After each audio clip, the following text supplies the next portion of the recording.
but also to suggest and come up with some creative solutions and not being just limited to official frames.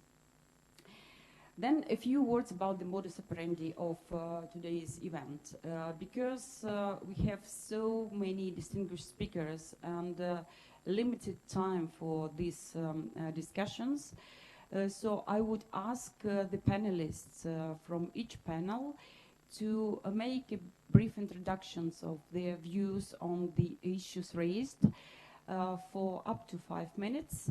And then we'll have 10 minutes for some panel discussions among the panelists and probably answering some questions which could be sent to our question and answers section in Zoom conference, or the panelists could enter into debates or just put the questions to the other panelists.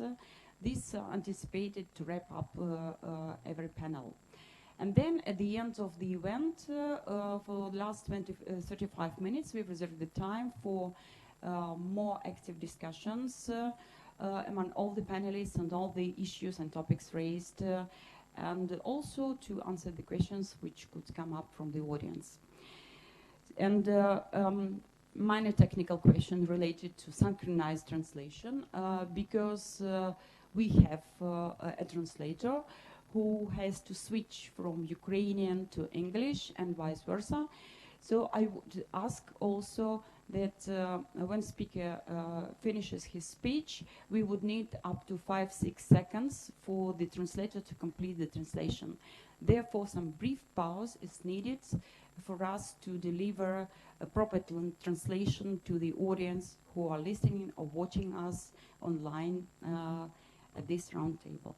So here I'm happy to give the floor to the chair of the board of our institute, who would explain to you the rationale why we actually put Eastern Europe in focus, not just of today's discussion, but also in the title of our institution. Mr. Anatolij Pінчук, the floor is yours. Thank you.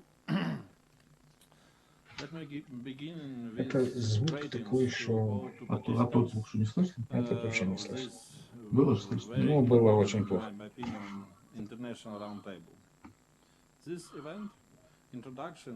Было слышно, я только что поставил. Тот был слышно. Non-statesmen, politicians, diplomats, experts on real security risk that Eastern Europe will face in these years and other. Why do we have a particular focus on the region of Eastern Europe? In the light of resurgence of Cold War atmosphere with shifted borders of confrontation line laterally to the borders of the Russian Federation. The region of the Eastern Europe become more vulnerable to new security threats, which enshrine with contemporarily non-conventional warfare or infamous hybrid war. Our institutes call for more strategic thinking about the region as well as with the growing confrontation between Russia and the West, which become ever further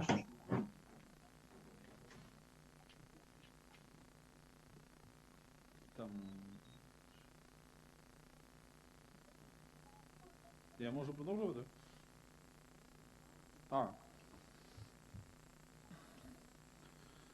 Which become ever further ideological, we could expect more tension and Колеги, немає звуку.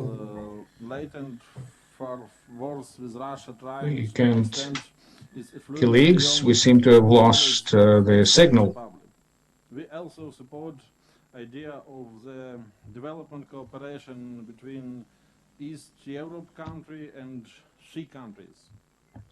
This year has created new security opportunities for East European countries, but there are also risks. Blame Brexit.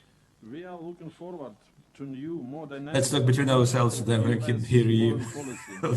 Towards the region of Eastern Talk amongst yourselves for 10 minutes. Yeah, maybe, but it might be ridiculous when they organize it, so we're sitting around. Opportunities. SUSE's example, Poland.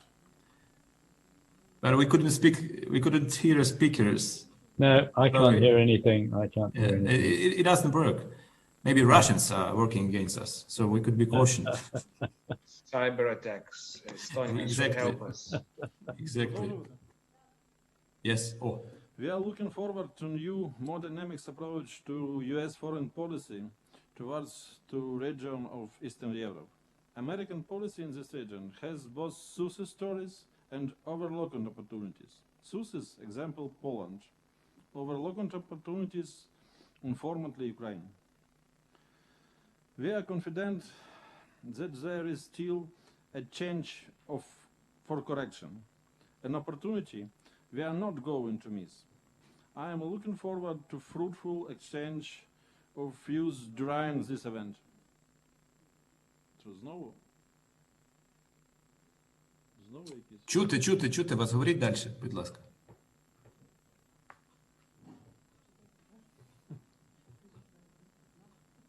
Please proceed. Okay. So for those who missed, because we just discovered that for some time hadn't been enough sound, I just in 3 words will convey to you the message of our chair of the board, so who said that the region of Eastern Europe is extremely important on security agenda, and he is looking forward for more dynamic American foreign policy in the region, which has both success stories and overlooked opportunities. Success story is, to Anatoly's view, Poland, and overlooked opportunity is Ukraine. So he wishes that the new year will bring new opportunities and we'll be able to not overlook it this time. Okay, so I was informed that sound is okay, so let me continue then and go further with our first panel, which is called Eastern Europe in Focus of Russian Turf War. So this is a question, and let me begin with some quotations.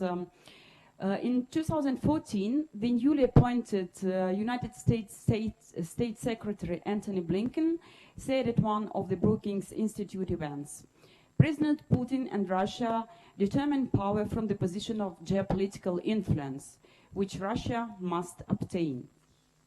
Henry Jackson Society paper on core assumptions and British strategic policy, which was endorsed by the current Prime Minister of United Kingdom, Boris Johnson, at the time when he was the State Secretary for Foreign Affairs, says, "Russia annexed Crimea and invaded eastern Ukraine just after the UK declared that it would withdraw its military presence from Germany by 2020, after the last US main battle tanks were extracted from Europe, and when the EU and NATO both still sought active cooperation with the Kremlin.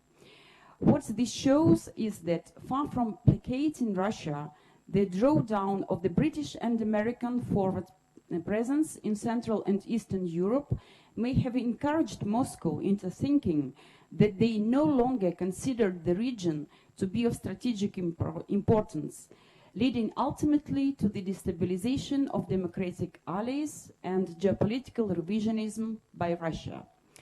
So I'm very honored to invite for this discussion the Polish ambassador Bartosz Cichocki to Ukraine, who has a very profound background and extremely high profile in security issues, and who also has experience of working in Russia, the embassy of Russia, of Poland to Moscow in 2015-2016, right in the midst of what's happened in Eastern Europe and Ukraine in particular, after Russia annexed Crimea and destabilized eastern Ukraine. So my question to you, Your Excellency, would you agree with what I've just quoted And should we expect that Russia didn't give up the idea of extending its influence in Eastern European countries? And if it is so, in what form would you foresee that Russia would act? Thank you.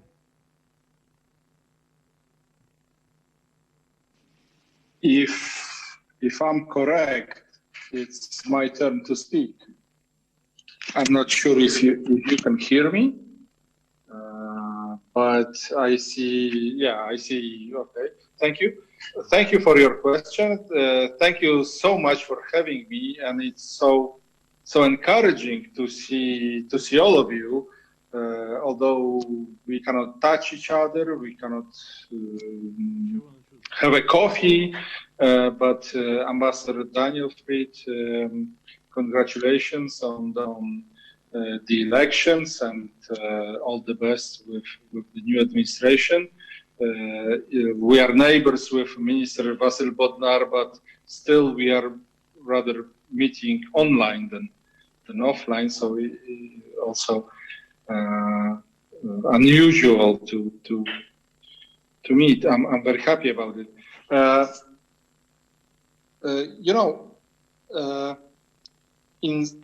Yes, Russia or every enemy of the or challenger, to be precise, of the democratic model, free market model, will act. There is no question about it. They will act to challenge our elections, our model of the economic life.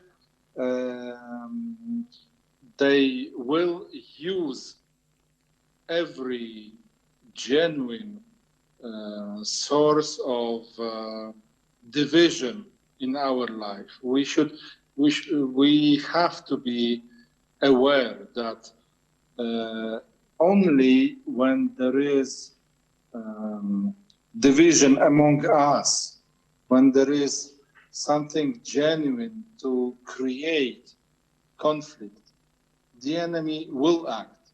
It does not have to be Russia. It does not have to be state actor. It can be private, non-state subject.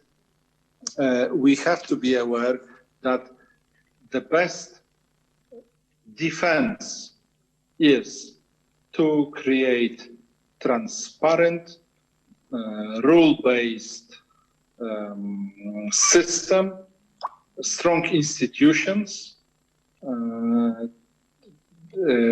that will help us, not prevent, of course, but will make us stronger in answering different challenges from our enemies. What we have to understand that what we call hybrid warfare or turf wars or otherwise, this is not just a press campaigns or media narratives.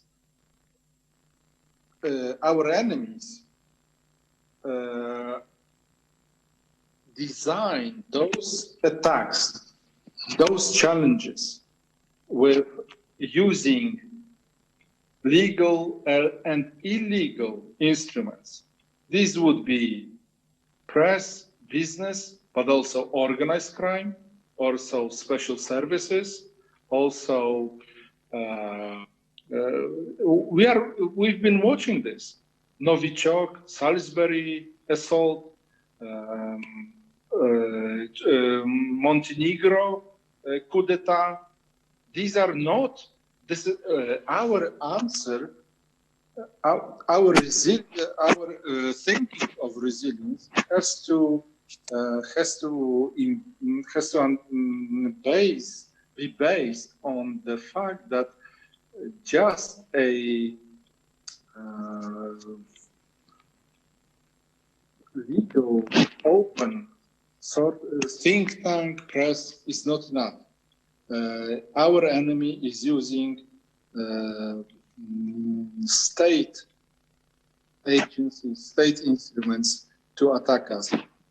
Reaction is not enough, and it's been very, I would say, inspiring to hear not only representatives of the US intelligence community, but also Germany, also France intelligence community representatives calling for a legal framework to be created to make it possible to retaliate on those agencies, those state institutions that infiltrate our electoral systems, our, let's say, referendum institutions, kinetically.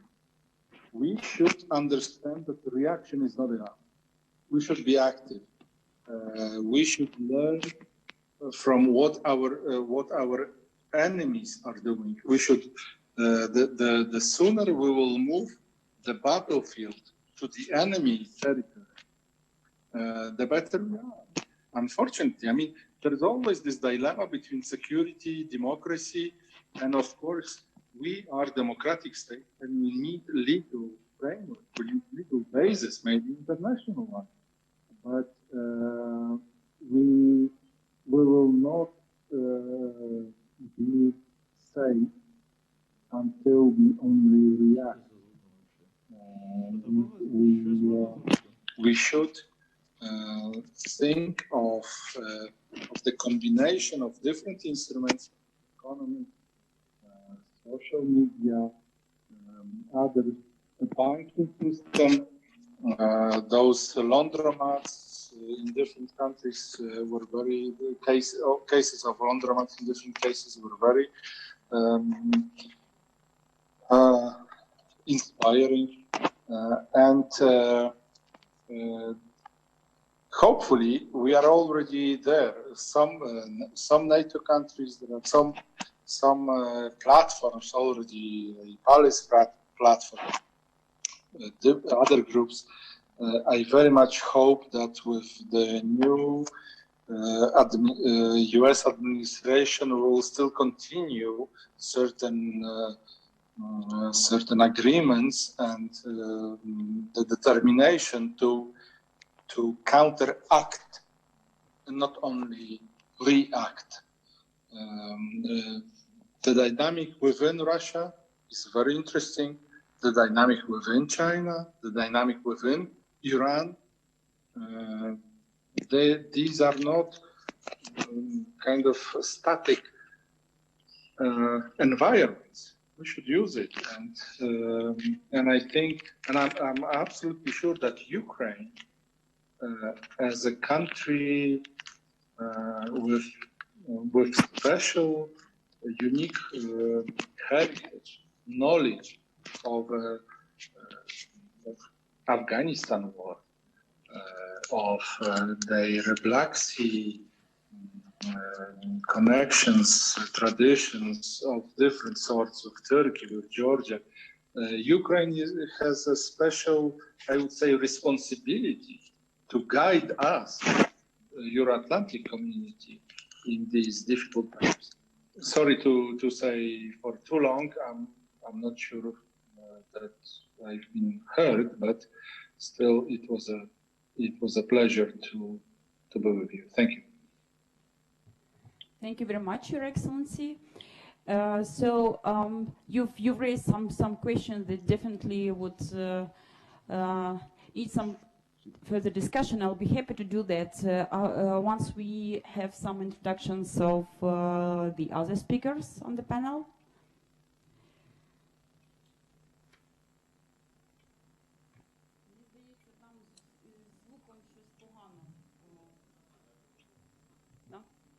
Okay.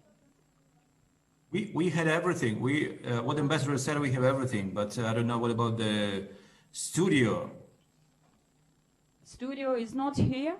Studio is not here very much, or not clear sound from here. I guess everyone who is online is having hearing ambassadors very well. Mm-hmm. Let's try to go further. So next on our first panel is. Can we continue with this one, because it's very important dimension, and I would like to just to add to what ambassador have said already. Okay. My name is Vasill Bodnar. I'm Deputy Minister of Foreign Affairs. I'm really glad to be here among all of us, and Your Excellencies, colleagues, General. So for us, it's obvious that after Russia started all these military activities and wars, we should be particularly cautious about further acts. So if you look at the activities what Russia has already conducted, so the hybrid dimension of interference in Moldova and Belarus, continuing war in Ukraine, so it shows only that Russia will continue to do as a hostile actor, unfortunately. And I fully agree with Ambassador Chikhotsky that strong institution, democratic dimension, and our solidarity is badly needed for that.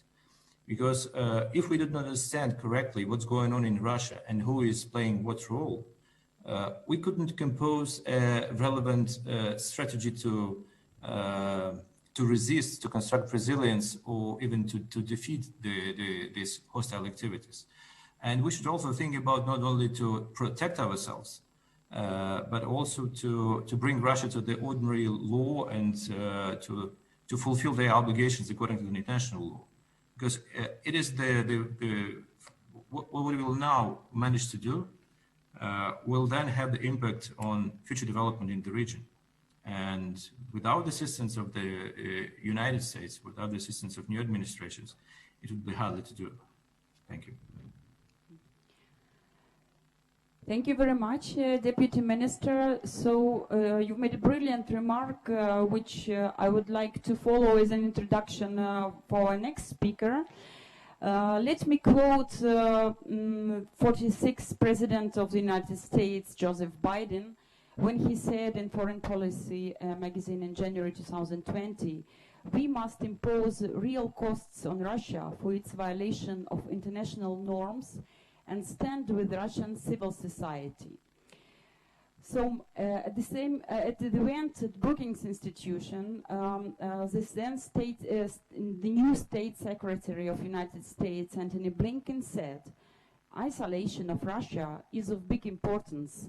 Political undermining of Russia in international community and isolation weaken their power." So then my question goes to an American diplomat, a distinguished statesman, Danniel Frid, and I'd like to convert what the Deputy Minister just said and link it to the quotation from Biden's speech. So if we are talking about the bringing violators of international order into account, and we must impose real high costs on Russia. So what, to your opinion, these high costs would be? Because so far what we see, all these sanctions haven't made Russia change its behavior, and also all these ongoing procedures in international courts leave not so optimistic perspective that Russia would obey the eventual conclusions and rulings of these courts. So what, to your mind, the new administration of Mr. Biden might bring as an idea, and how we should react collectively and act solidarily, as the Deputy Minister said, in order for Russia to feel real price for their hostile actions? Thank you very much.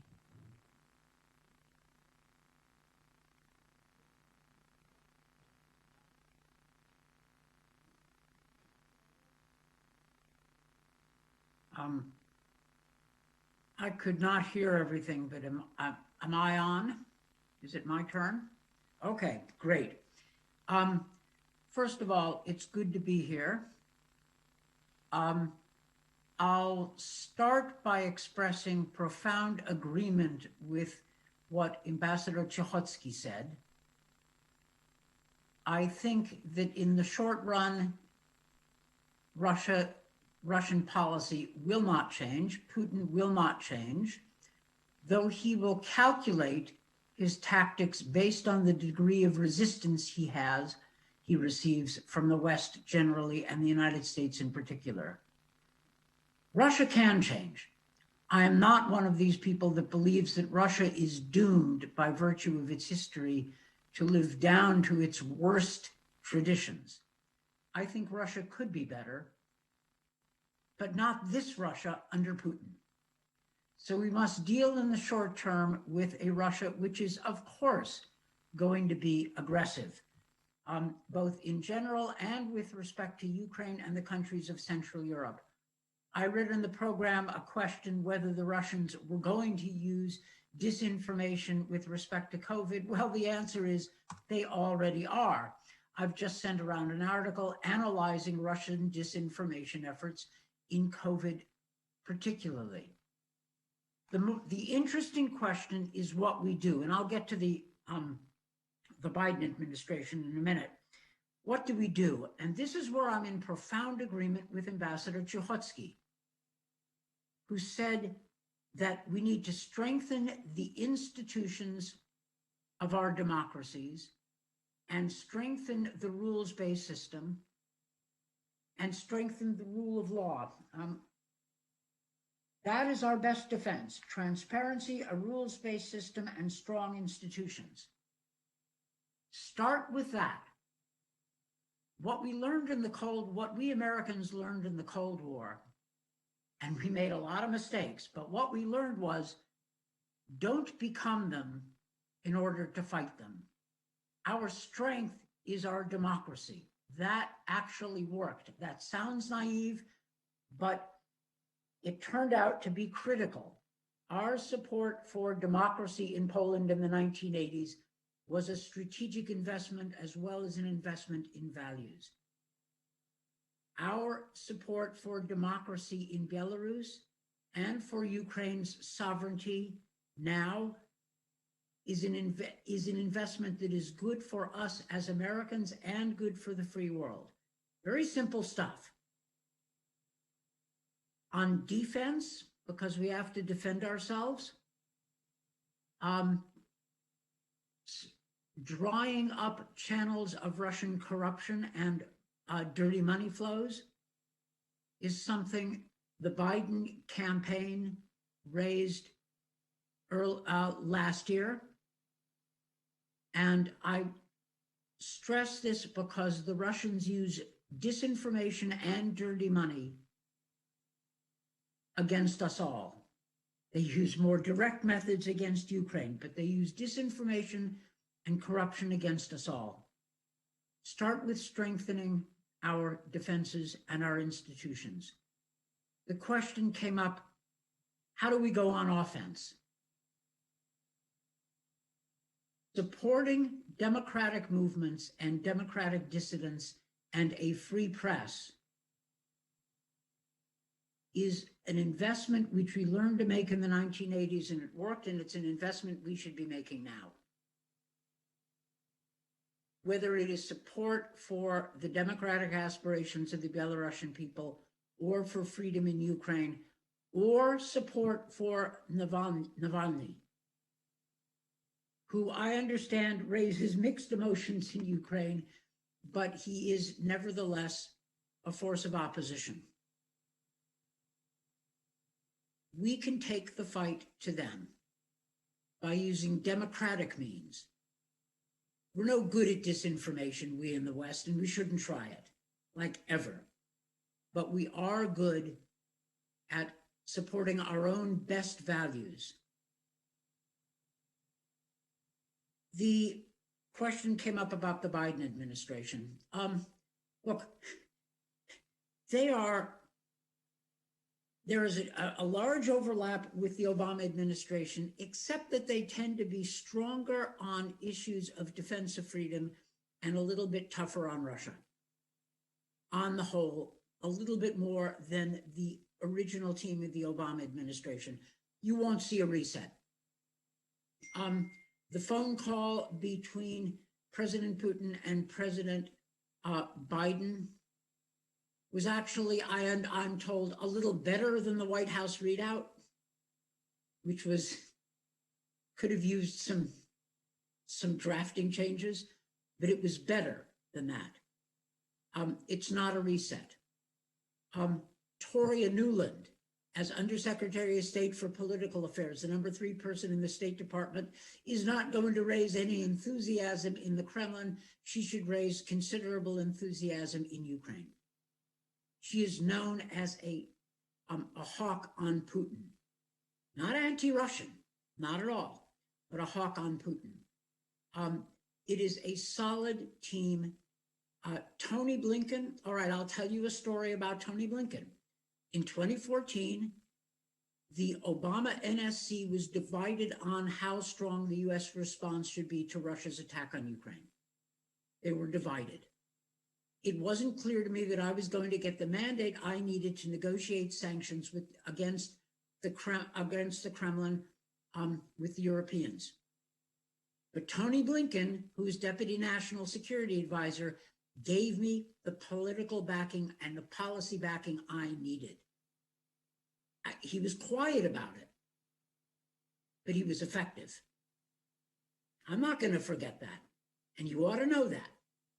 He had a choice, and he weighed in to give me the cover I needed to do what I had to do.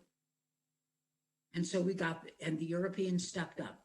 So this is a solid team.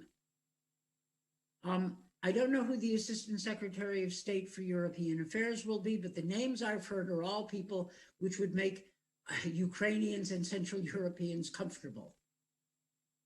So this is a solid beginning. Biden has made clear that we're prepared to cooperate with the Russians when it is in both sides' interests, but we will not pay for that cooperation in advance through special favors to Putin. That is exactly right.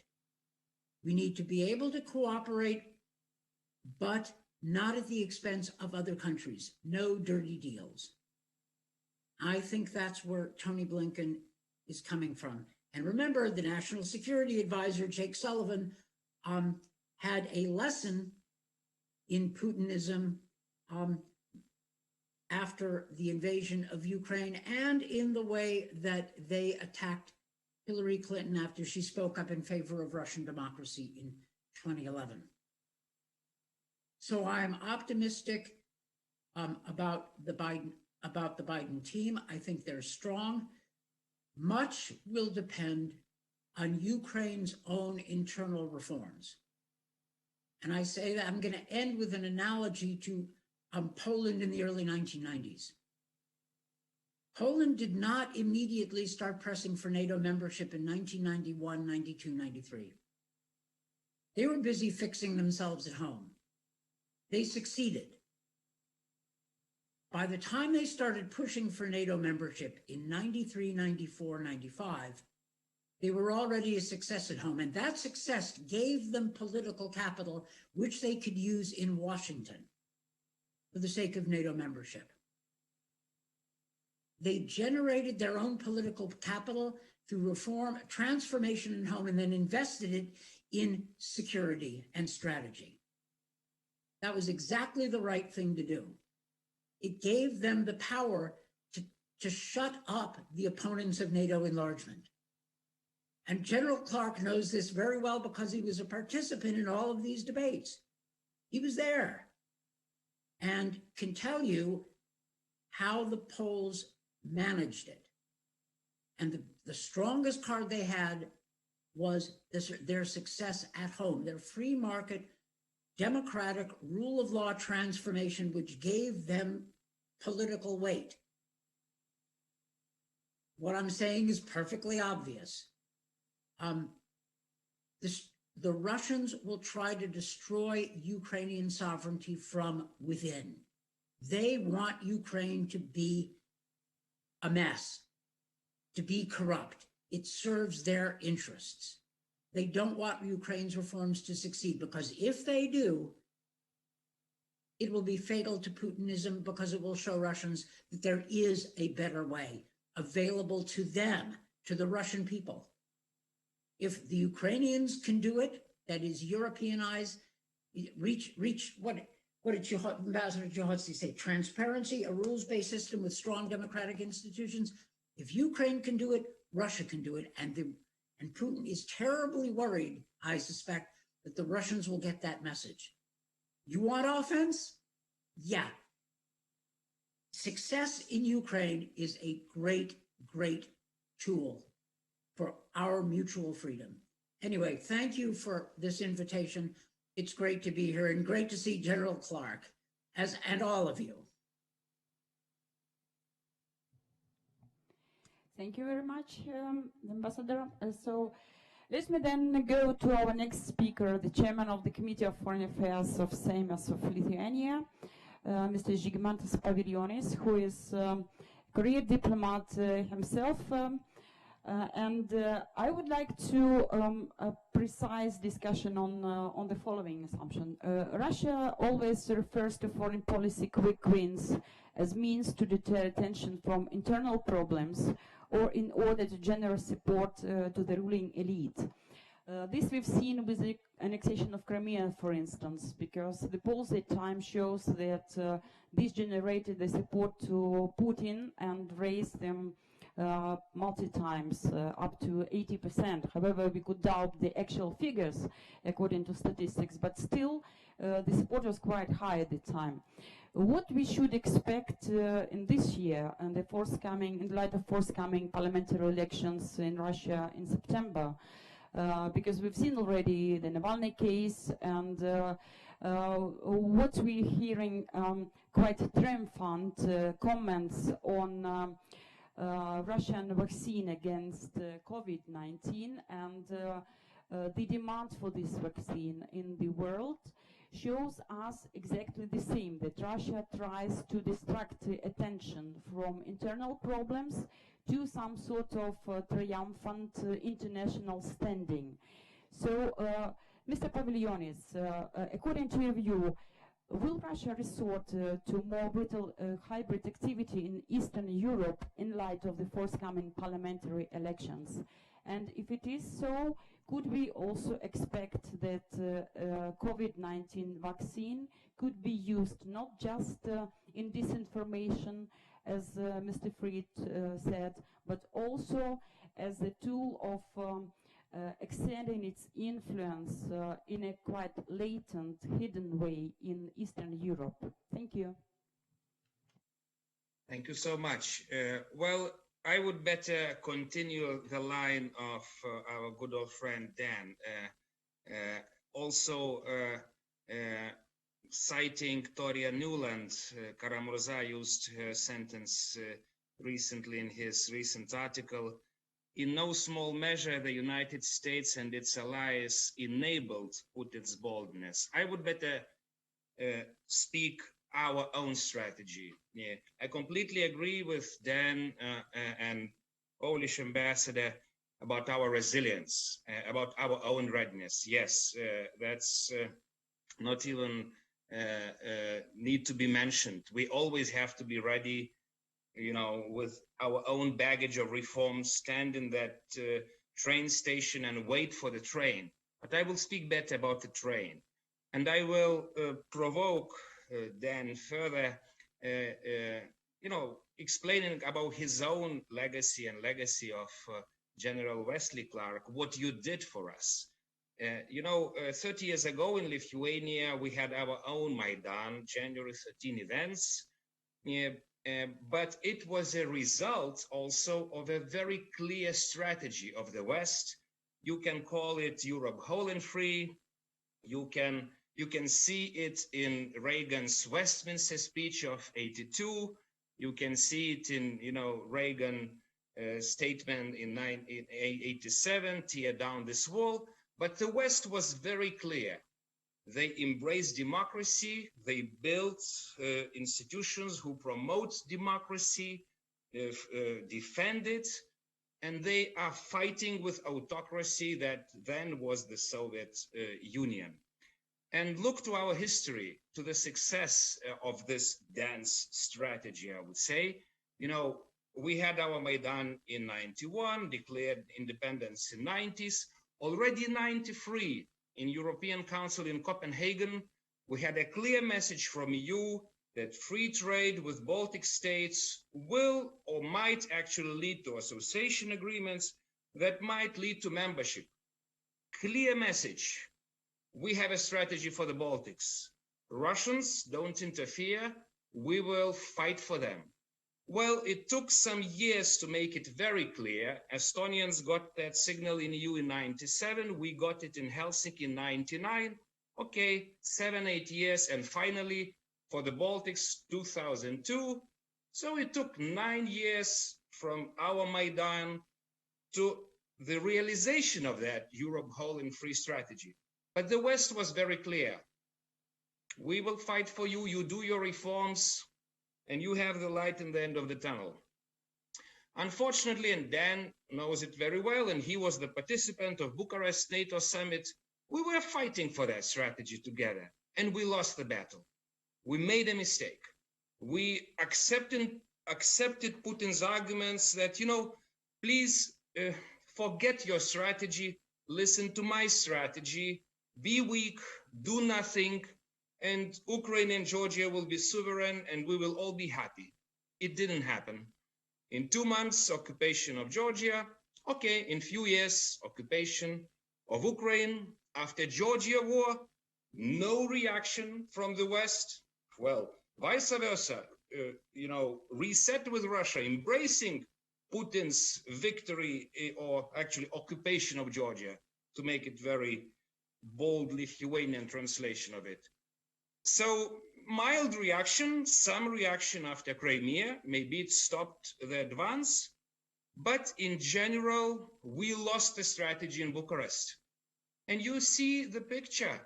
We have democratic recession in this region, in the region for sure, but not only in this region. Russia from Orange Revolution started to work with China. They are dividing and ruling us. We are defeated on all angles. And I remember my landing in Washington. You then remember it also very well. It took 2 years to convince, okay, maybe 1 year to convince Hillary Clinton to take democracy as part of foreign policy agenda. Just part. You know, we've been fighting for it. Yes, and it was 2011 in Vilnius when Hillary was very, you know, strong in community of democracy meetings, embracing democracy in Russia. And finally, it was 2013 when also Toria Nuland said, yo, Žygis, you are the conscience of diplomatic corps in Washington, because finally we understood that you've been right. We always have to fight for freedom and democracy. So what's the lesson of it all? You know, when I was hearing what Blinken said in Senate Foreign Affairs, Foreign Relations Committee, when I heard what Biden is saying about putting democracy and human rights in the center of foreign policy agenda, my God, for me, it's the same what Reagan was saying, what John Paul II was saying. Okay, another terms, human dignity. Let's take human dignity in front of us. For me, that is something that we've been always telling in this region. And also it reminds us the old good times of Dan Frid, to be honest. This is the same Europe whole and free agenda, but to be accomplished. So what should be done then? Not only asking Ukrainians or Georgians or Moldovans or Belarusians to do right things. Well, just 3 things, just 3 things. You know, we are all asking from Bucharest NATO summit. Please correct the mistake we made in Bucharest. Give maps to Ukraine and Georgia. Because only after you say it, Russians will start behaving and maybe withdrawing the troops. It happened in 93 when we got that signal in the Baltics from EU.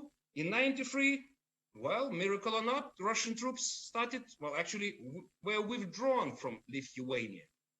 It was a policy. We don't need money. We don't need, you know, tanks. Okay, some of us needs tanks. but we need clarity, strategic vision. It would be enough that when Biden comes to Brussels, to NATO, and okay, he will also meet EU leaders, say it, just say it. Yes, it was a mistake. We need to come back. Of course, when Georgia and Ukraine will be ready, but we will work hard for maps and NATO membership. That's our line for 4 years. Then we will do our job in EU. Poles have presidents in 25, we have in 27. We will fight for Ukrainian, Georgian, and Moldova membership in EU. We fought in 2013 with association agreements, but you know what? It was kind of brain surgery in EU, the same that happened in Washington. EU didn't grant the strategy. It left those countries in the gray zone. It means for grab of Russians. And it's happening. So if you say it in Brussels, we will do our job in EU because, you know, we will align the troops. We will mobilize the nations, as Blinken was saying yesterday in the whole of State Department. We will do it. But for mobilization, we need a leader who says the strategy. And finally, Belarus. For this, we cannot wait. We cannot wait even for Biden to land in Brussels. That's burning now. We need it now. You know, it's already burning for 6 months. People are dying. People are protesting in numbers that are much bigger than in Moscow, to be honest. Those Belarusians who've been always humiliated, saying, oh, you can do nothing, they're much braver than Russians today. And what do we do today? What will new American ambassador will do when she will go to Minsk? Will she present credentials to Lukashenko? I hope not. I hope never. I hope America will say free and democratic elections under OSCE umbrella, and we will align the troops. Just say it, please. One statement, one line. And we will work with Germans. We know the guys with whom we have to work. We have Roy again, we have others, but we have no policy. And finally, to provoke Ukrainians, I was lecturing my good friends, you know, from Washington. The Ukrainians, show an example, please. You have Kremlin and Chinese and Lukashenko built Astrovets nuclear power plant, just 30 kilometers from where I sit. It's Chernobyl #2. When you saw this HBO serial, it's exactly the same. It might blow up today and I'm dead. And you are buying the energy from that plant. You are financing Lukashenko regime that kills our brothers and sisters across the border. Please stop it. Show the example to our American friends, and then we will ask Americans to do the same on a strategic level. Sorry for provocations.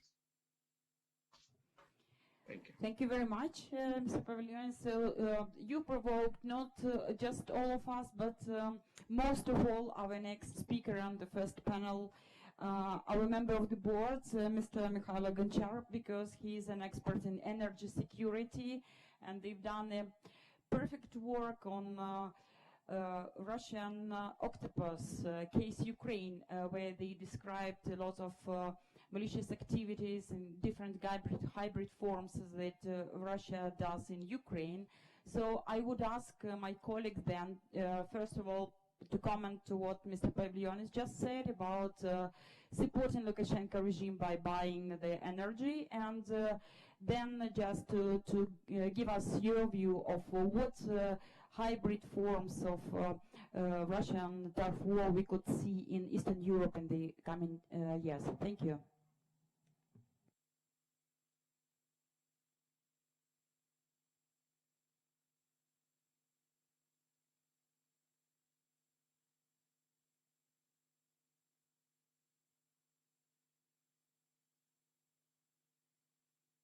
Mr. Gончар, Mihайло Gончар. Mihайло? Mr. Gончar, Oh, the floor is yours. thank you so much. Good afternoon to everybody. Nice to meet you again in online regime. Your Excellencies, dear colleagues, let me speak not only about energy issues, energy as a component of hybrid technologies implemented by Russia, But first of all, I want to speak about Black Sea security issues. Yesterday, we had a meeting, Ukrainian maritime expert platforms with participation of our Navy representatives, some think tanks, with participation of military attaché from the United States and United Kingdom. And we discussed situation in Azov Black Sea region. Let me speak some part of my report for this case and some possible predictable scenarios of Russia's behavior in 2021. The challenges of the year 2020 in Azov Black Sea region will pass into the year 2021. I want to focus on some directions of Russian hybrid aggression, Black Sea segment of NATO's eastern flank in current year. Briefly about 4 operation lines where Russia traditionally operates and will continue during this year. First line, information.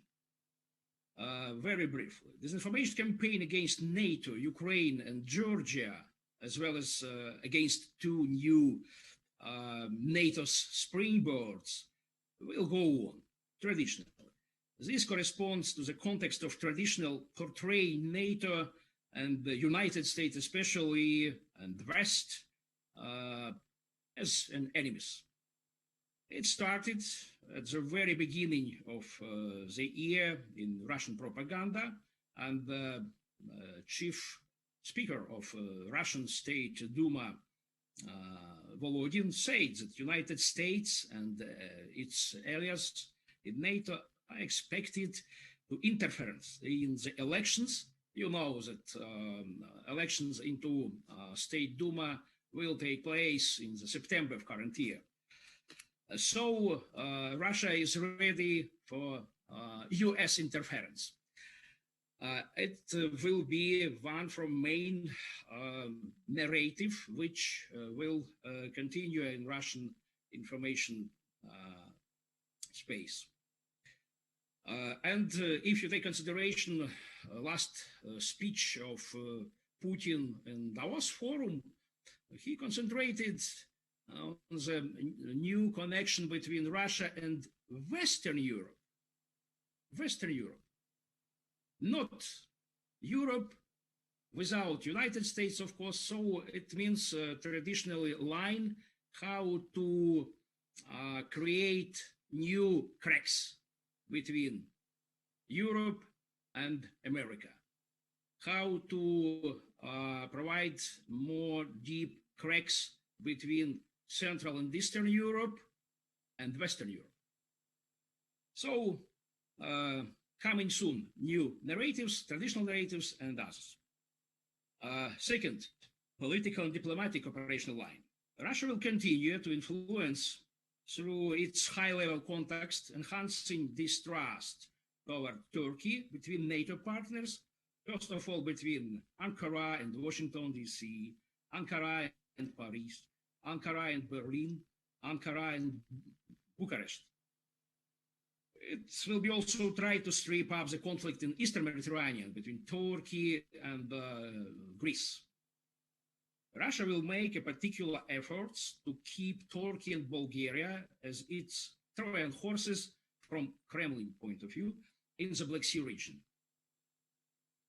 By means of its secret services, Russia will continue to destabilize the political situation in Moldova, Georgia, and Ukraine, as these 3 countries have Western-oriented policy in the Black Sea region. Traditionally, Russia will try to achieve revision of Crimean sanctions and hold so-called Yalta International Economic Forum, Crimean Davos, so-called from Kremlin's point of view, aimed at demonstrating that the investment blockade of the occupied Crimea can be broken. Third, economic operation line.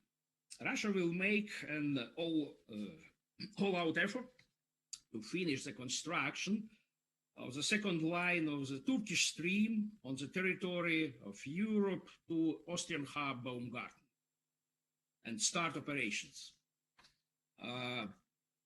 Gazprom will also block an increase in export of Azerbaijani gas to the South Europe market. Russia will try to make Ukraine renew the import of gas and electricity by means of influencers and corruptogenic schemes.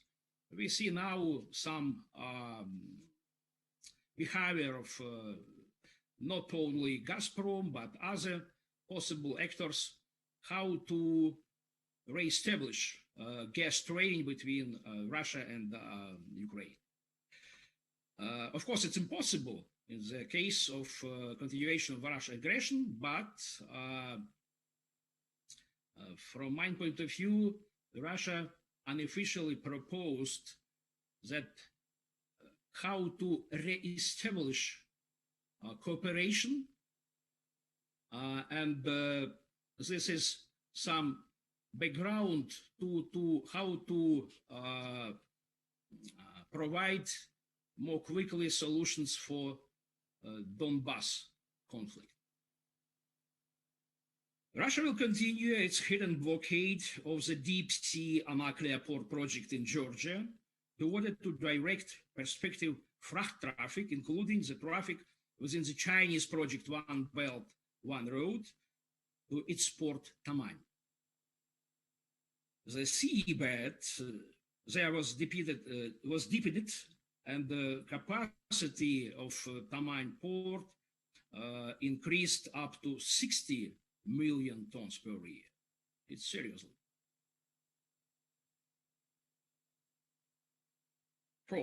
Military operational line.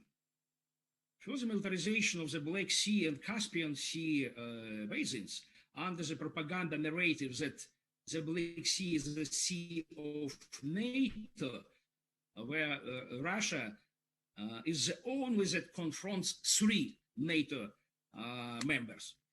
In 2021, new fighters, multifunctional fighters, Sukhoi 57, are likely to be delivered to the Russian Airspace Forces Squadron, and looks like they will be based in Primsk or Belbek on the occupied territory of Crimean Peninsula. Further reinforcement of the Caspian Fleet and strengthening forces in the North Caucasus and Armenia will be motivated by increased Turkish military presence and necessity to protect Russian so-called peacekeepers in Nagorno-Karabakh. You know that some Russian so-called peacekeepers are present on the territory of Azerbaijan. Russia will conduct unscheduled combat readiness check of the Southern Military District Forces and the Black Sea Fleet that already became traditional. The Russian Defense Ministry, and keep in mind, that already announced that the year 2021 is the year of 325th anniversary of Russian fleet. And the Russian Navy will participate in the range of important combat training. It is likely that the sea blockade of Ukraine in the northwest sector of the Black Sea could be one of this training. It's very seriously. Obviously, Russia will continue its activity aimed at disruption of the sea breeze 2021, as it has already done in the 2019 and the last year too.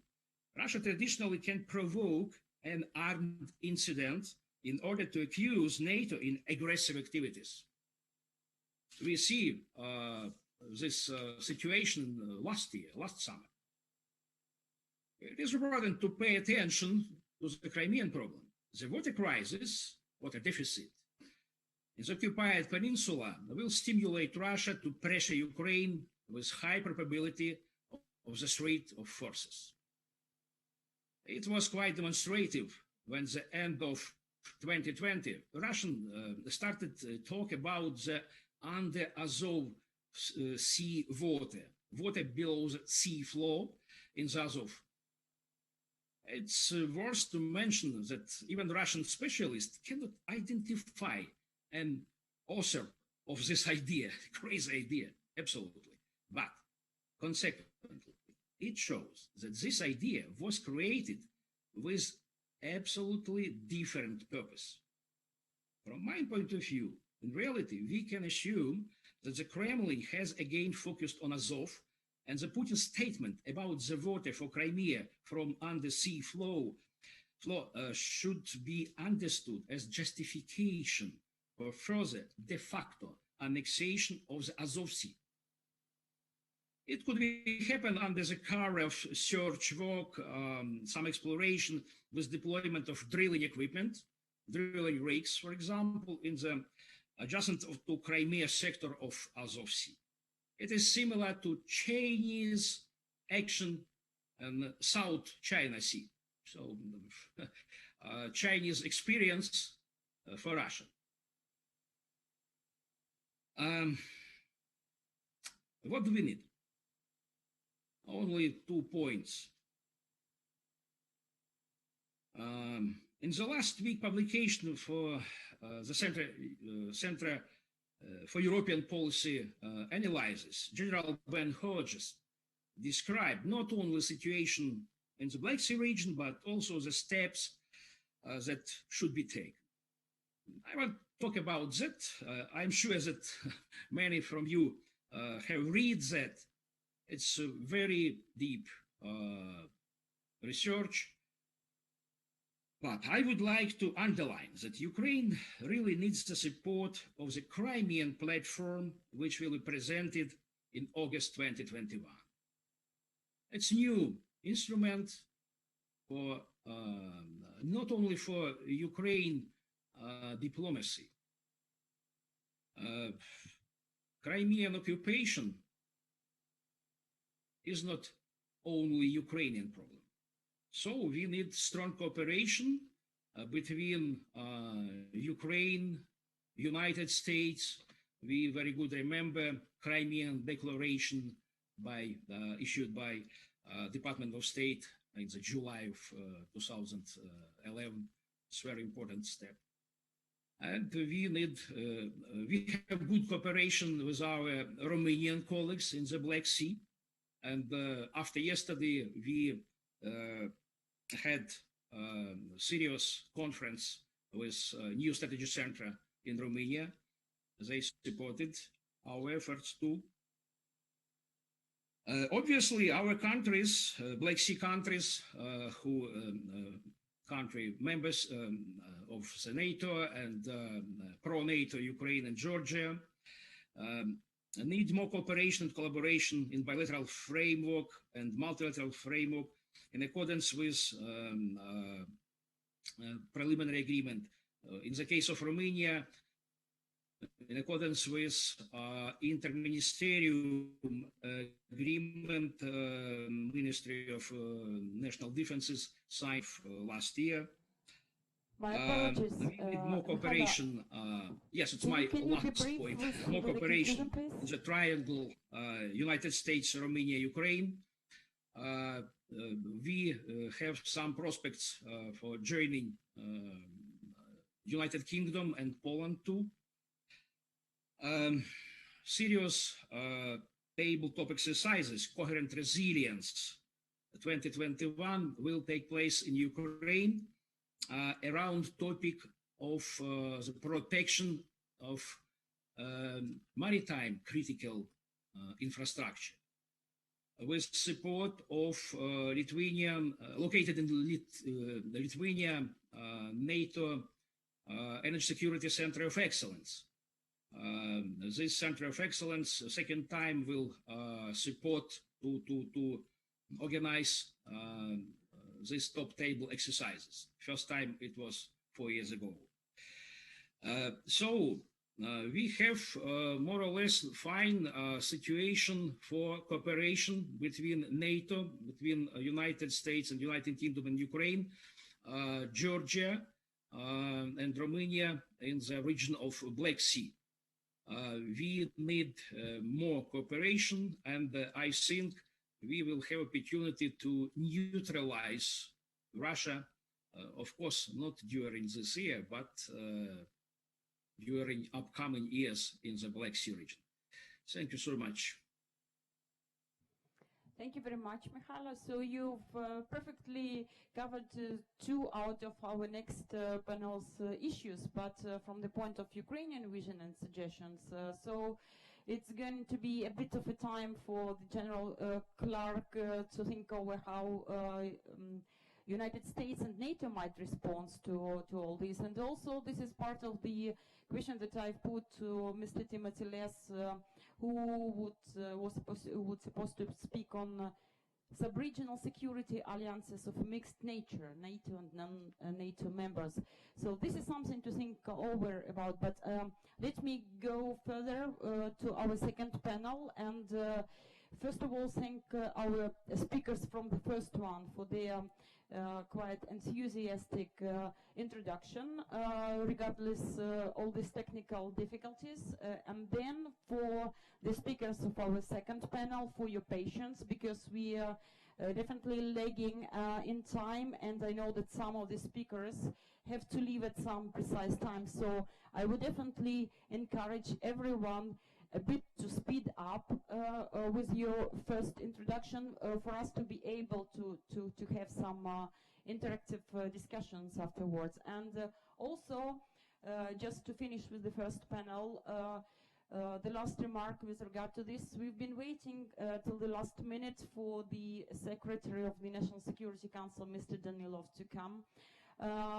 But he just said that he really regrets not to be with us for this event because he's very much interested, but some urgent state affairs keeps him away. But he asked first to convey the greetings to all the participants and speakers, and then also to inform him about the outcomes of these discussions. So for those who would like to leave a message or valuable thought to our Secretary of the National Security Council, you're welcome to do so, because we'll definitely brief him on all discussions today. So let me then come to the second panel and ask the speakers again, reminding that to be a bit briefer than originally anticipated, because just we had to sacrifice our precious time for these technical relocations. And my question would be to all the speakers probably, and we'll be open to your views on that. So a lot been said in the first panel about the expectations from the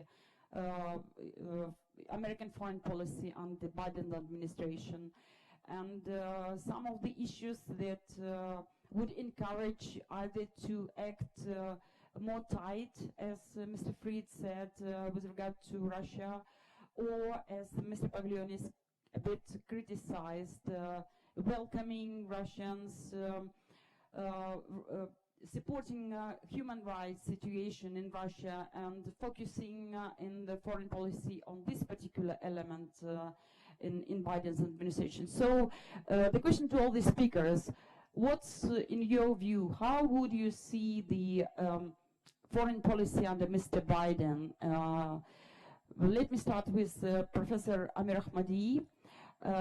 You are an experienced expert and the emeritus professors of very prestigious universities, and know very well American foreign policy under Biden, because you've been active quite in political life throughout the presidency of Mr. Obama, and definitely know very well all his team. So what might be your views on that? What might be the American policy under Biden? Thank you.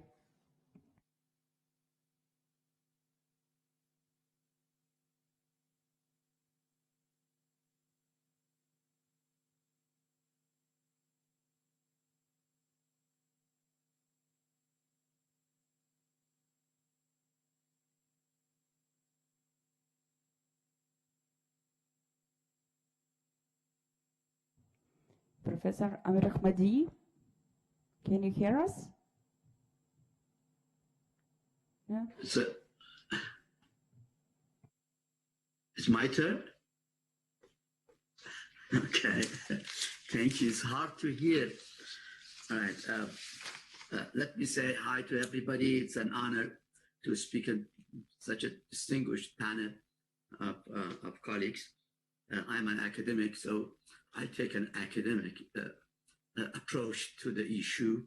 And I'm not a specialist on Ukraine or Eastern Europe, but I'm quite educated on American foreign policy, particularly with respect to the Middle East and Iran.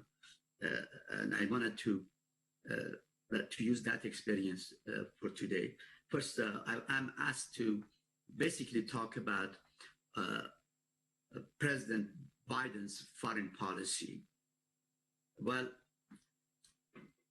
the foreign policy obviously has two sides. There is what is written in papers or campaign plans and so on, and what actually happens. In my view, what happens is matters, not what is on the papers.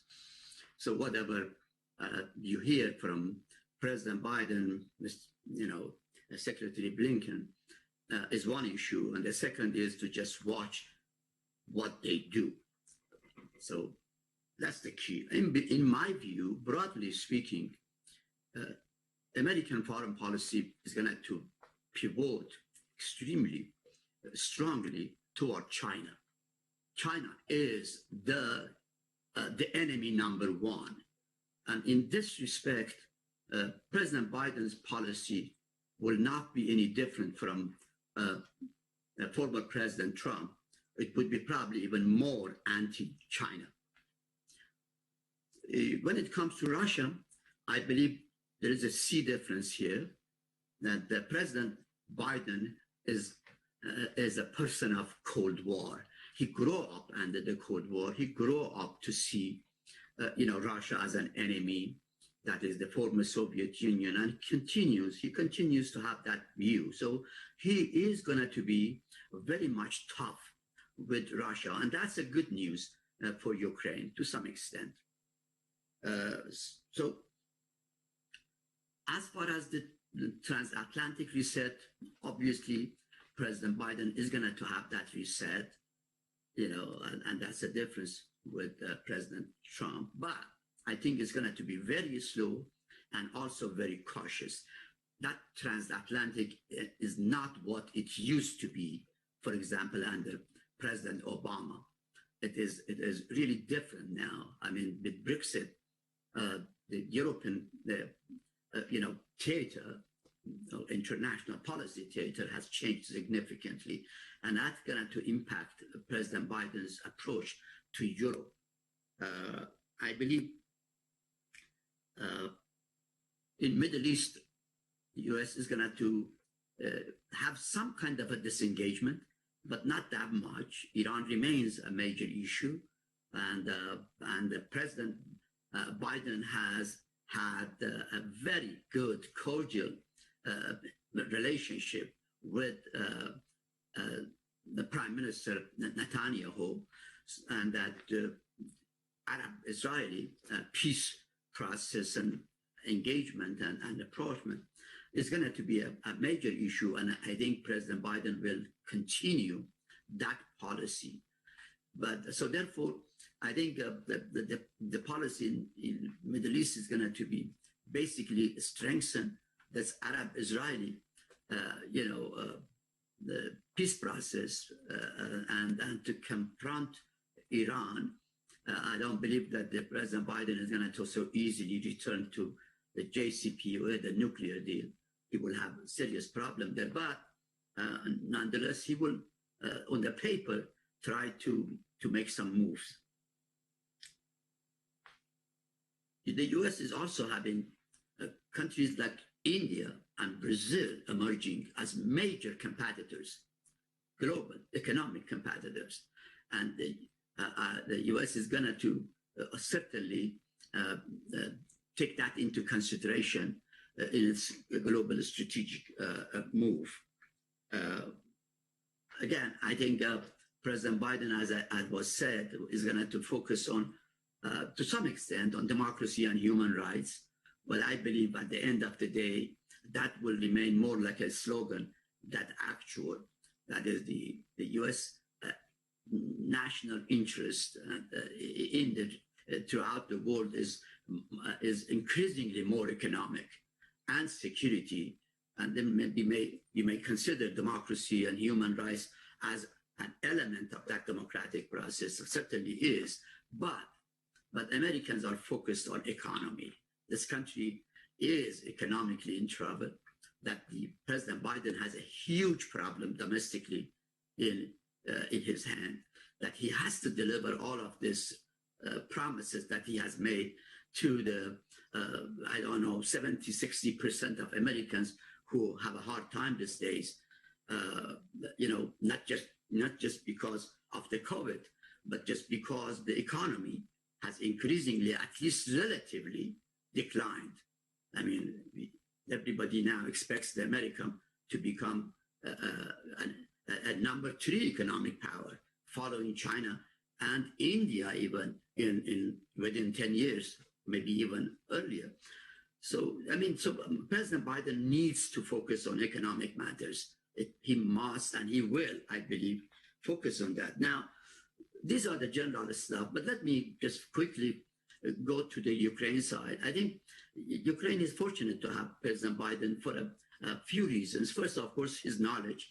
He is the man who has visited Ukraine, I think, 6 times. He was the point person for President Obama on Ukraine, and he knows Ukrainian politicians. He knows a lot of other stuff that went between Ukraine and the U.S. Unfortunately, however, he also was the man in charge when Russia took Crimea and Donbass.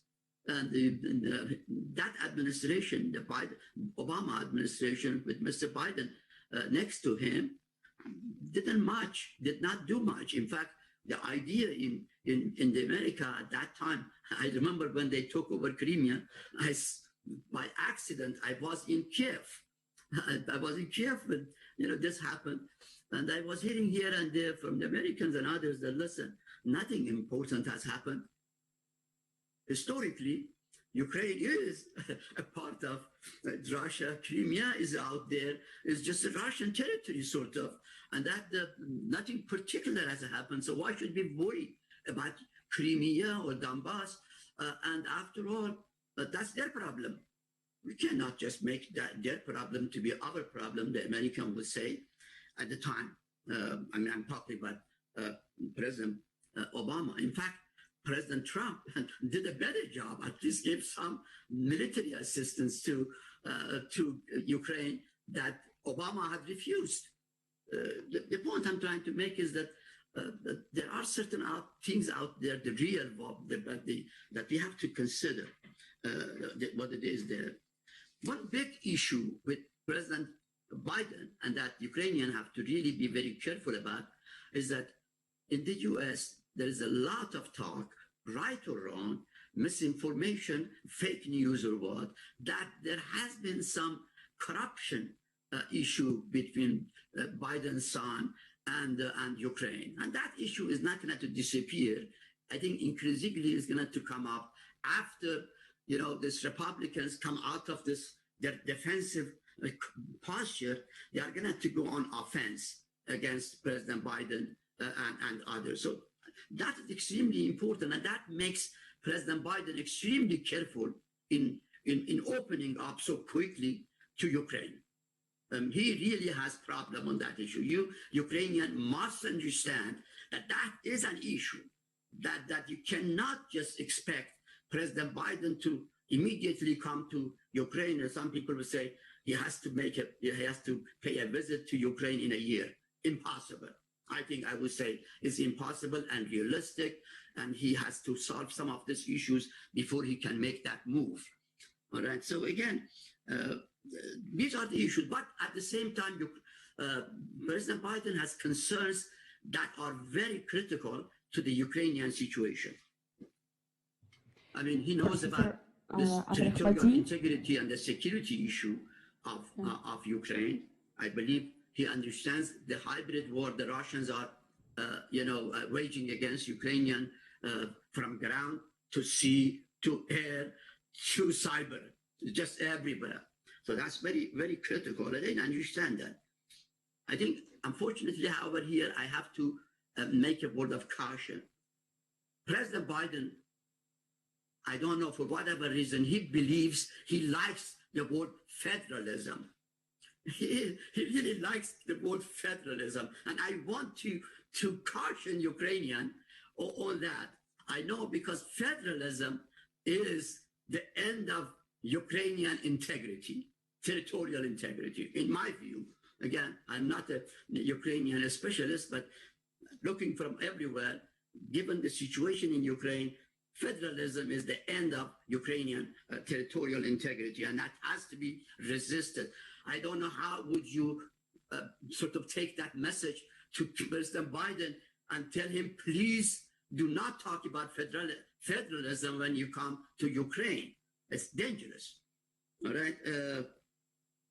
I think, of course, Ukraine, President Biden understands Ukraine is a big country, the biggest Eastern European country with a diverse economy, technologically advanced and all that. And these are the kind of things that interest President Biden, and the Ukrainian needs to put that in front of him. I mean, let me tell you, if Ukrainian were to approach U.S. from a position of weakness, that's the end of you with President Biden. In fact, generally speaking, no world power want to be a partner with a weak state. They just don't want a burden. They want to be helped and helped. I think for Ukraine just to go and say, yeah, I will get to clean up my house at home, democracy, corruption, oligarchy, and all that, and then, but you come and please help me, that's not going to work. That's not going to work. You have to give President Biden an olive branch, and that olive branch is economics. It's what really Ukraine can offer economically to America. That's extremely important. I think that's what President Biden is going to look for. Professor Mahmoudi, China, may I just ask you to be brief in concluding, because we have some speakers that have to leave. To conclude. So what I'm saying is that there are some things here, okay? I think Biden's strategy toward Ukraine will be very, very cautious. Don't expect President Biden to become the world #1 cop, policeman, immediately to go after Russia, for Ukraine, or anybody else.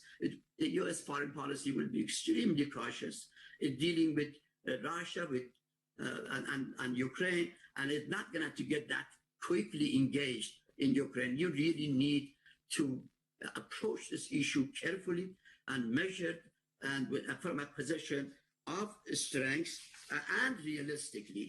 Okay. Again, as I said, it is important that we consider this issue of Ukrainian domestic problems, but focusing so much on domestic problems is going to also create factional politics in Ukraine. Ukrainians cannot afford to expand on, strengthen, or intensify their factional conflicts just because the U.S. will help them otherwise. I mean, you may lose both. Ukraine must maintain its national unity. Yes, oligarchy, less corruption, anti-democratic forces, but you just can't immediately try to clean up all the house, everything in the house, just simply because that is needed for the Mr. Biden to come and give you help. That would be a mistake. Professor Amir Ahmadi, my apologies for being a bit impatient, but the problem is that we have some of the speakers which have to leave at 5:30, and all the schedules already lagging behind. Okay, so let me just ask two diplomats to leave their comments on this topic, and then be very brief, speaking introduction in 4 to 5 minutes. And let me give the floor to the Deputy Minister, Vasill Bodnar, and may I put the question under a bit different angle about American policy. So Mr. Biden said that America should lead in the world not only by the example of power, but also by the power of example. So I think that in Ukrainian foreign policy there is something that Ukraine could also offer to America as the example and offer to lead it. I imply here the bilateral agreement on political cooperation, free trade and strategic partnership with the United Kingdom that Ukraine concluded recently and even already ratified. And we know that you was one in charge for Ukrainian delegation for signing this agreement. Can you let us know what it is strategic about this agreement, which could be also used as a novelty for strategic relationship of Ukraine with United States? Thank you. Thank you so much. Really, I was the head of Ukrainian delegations in negotiations with Great Britain. It was really important and actually new agreement, but it was based on the association agreement, actually including some things which we have negotiated with the Brits. It was really interesting and important document, but nevertheless, with the United States, we should maybe instruct a little bit different cooperation than with the United Kingdom, which was actually leaving the EU. I would just make a couple of suggestions. So on our point of view, first of all, what is important for a strong stance of United States in Europe is the solidarity with Europe. So to re-establish a good cooperation with the European Union, with the key players in the European Union, and to, let's say, to make a united West in contradiction to the challenges we have in the region.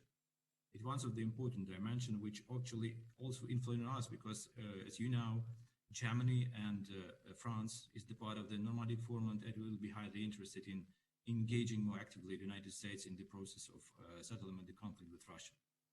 Secondly, which is more important, and it was already said by our Lithuanian colleagues, that NATO, we just starting to raise it out of the radars and speaking about security without saying a strong NATO and Ukraine and Georgia within it.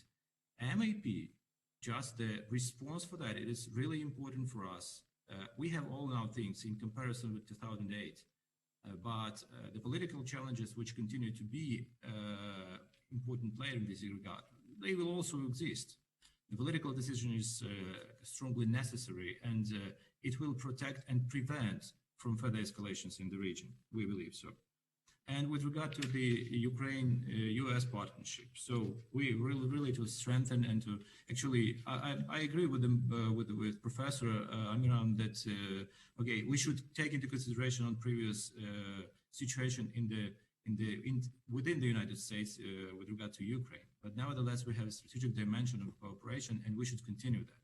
So first of all, if you take the basics of it, it's about the settlement of the conflict with Russia.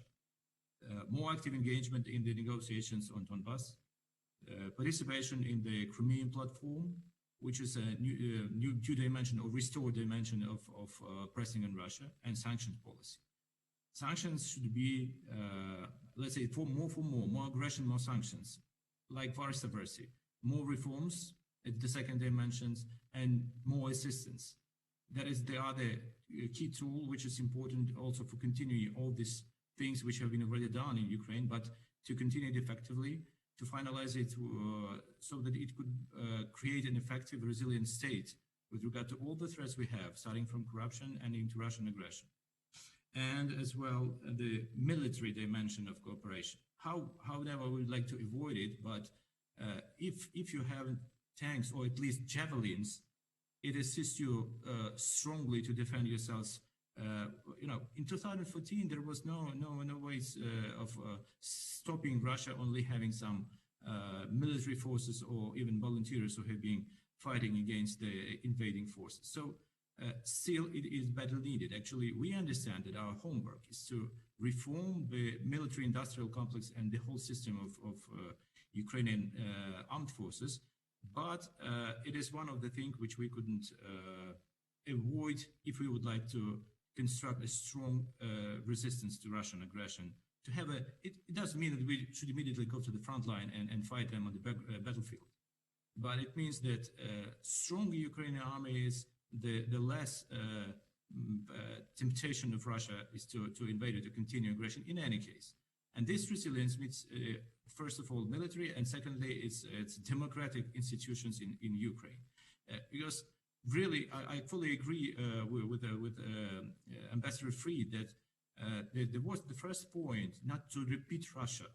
So not to be the same as they, because otherwise it will be the fighting between two oligarch or dictatorship regime and nothing else. But democracy every time win in fighting with the system which we have in Russia now. And one remark about Russia. So we are now looking at the situation in Russian cities and the so-called uprising, Navalny, etc. Let's look at this deeper. And let's look at the situation from the other angles. Is Navalny a democratic leader? I know that we have some maybe a big sensitivity on the Russian politics. Isn't he someone who represents one of the Kremlin's tower? And isn't everything orchestrated by some special forces, GRU, FSB, or others? Let's look at it very skeptical, because democracy in Russia had died in beginning of 2000, and I was there at that time in Moscow working in the embassy. So it's still the big questions if the Russian society is ready to turn back to normal Western democracy. It's still the question. So I will just stop on this. Thank you. Thank you very much, Deputy Minister.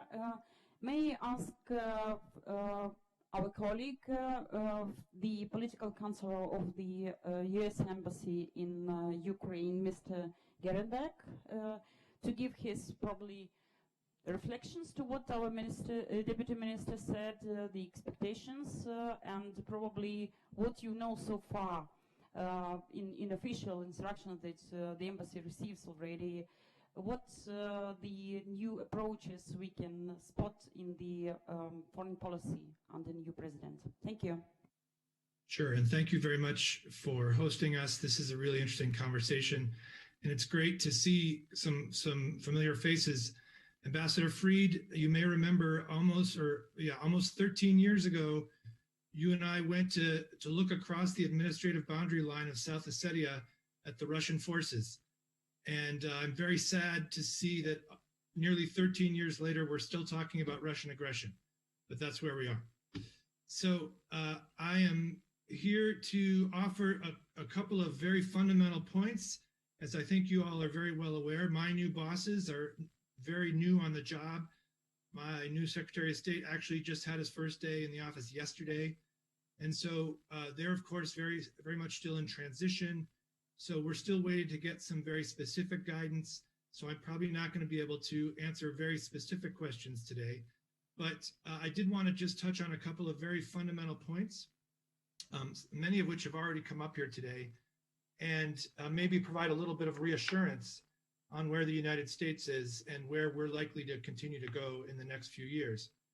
So I was actually first struck by the title of this session, U.S. in the Game, which seemed to me to sort of imply that the United States has only recently arrived on the scene. And of course, I think you all know that we have been playing in this part of the world for a very long time, and we will continue to do so.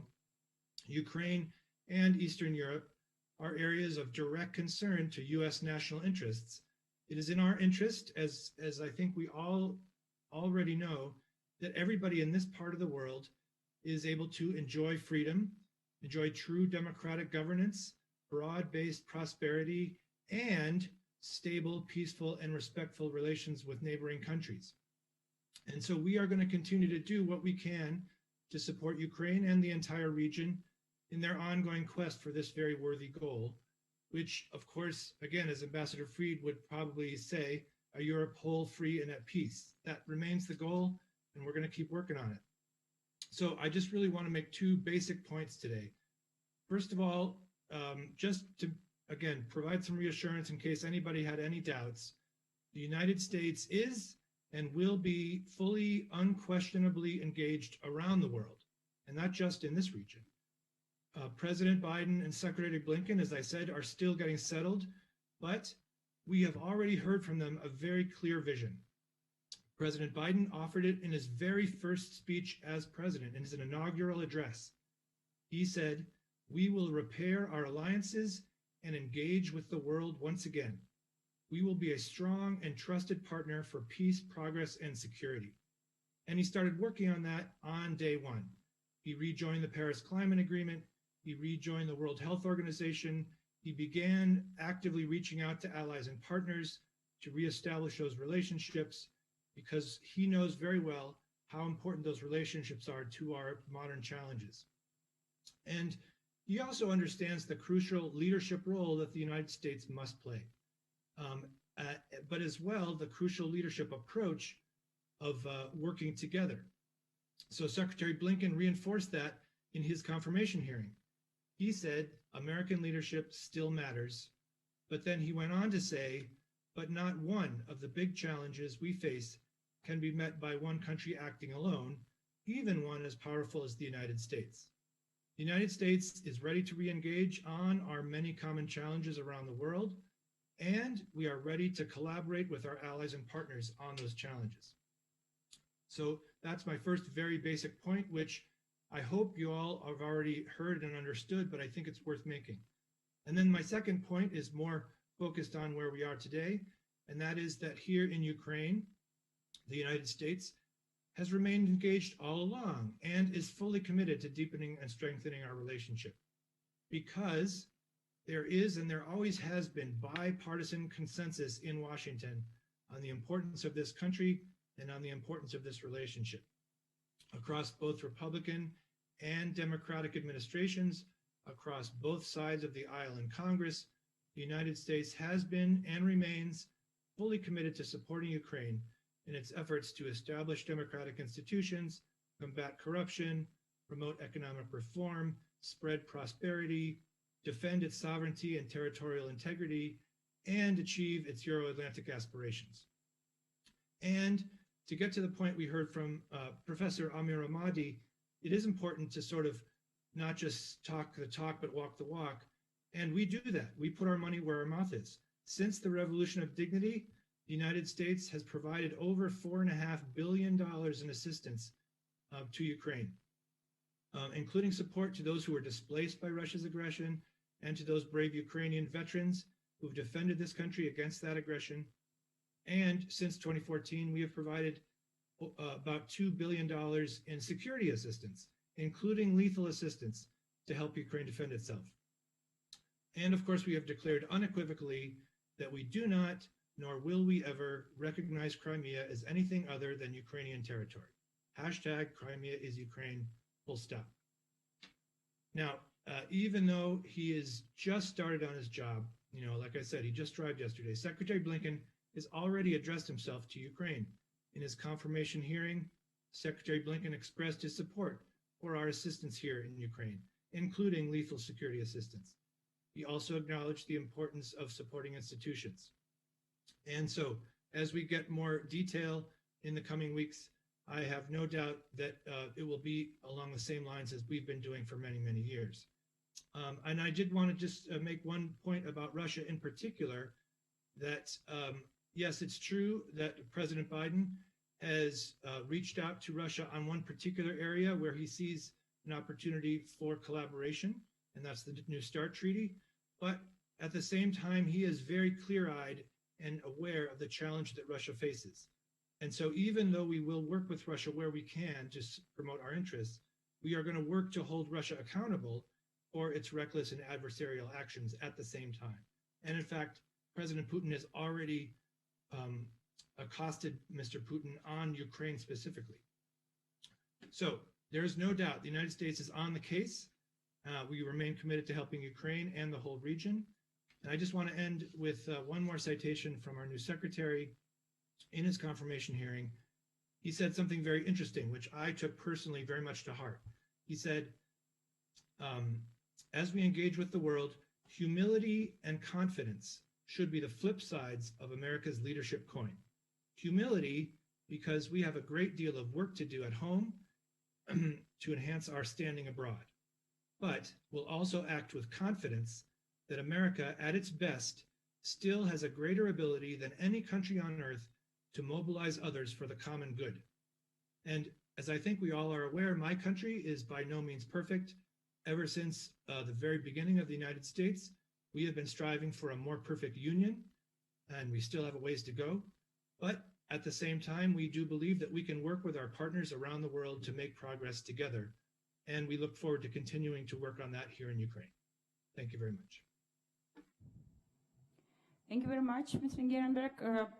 Despite your state secretary has been appointed just recently, but even in this broad outline, you managed to give us the sense of where we are going to move, and we'll be looking forward for more detailed meetings and talks with regard to further ideas of Mr. Blinken's outline for foreign policy. Thank you very much. So we would move on to another speaker in this panel, but we have a gentleman, Lieutenant Colonel from the next panel, Glenn Grant. If he's still here, my apologies for keeping you till the last moment before you have to leave, but if you are able to share with us your thoughts and views for as many minutes that you can afford, please do. Thank you. Thank you very much for letting me in. This is I'm hanging on. For those of you who don't know me, I've been working in Eastern Europe for 20 odd years, living and working in Eastern Europe for 20 years. And I've been working off and on for the US for the last 10 years as a defense contractor. And I've been in every Eastern European country bar the Czech Republic. So I've had a good look inside all the ministries of defense. I've had a good look at the military. And the last 6 years, I've been working off and on here in Ukraine. And I'm actually in Ukraine, in Kiev now, today. And on the points that we had for our panel, I look at this.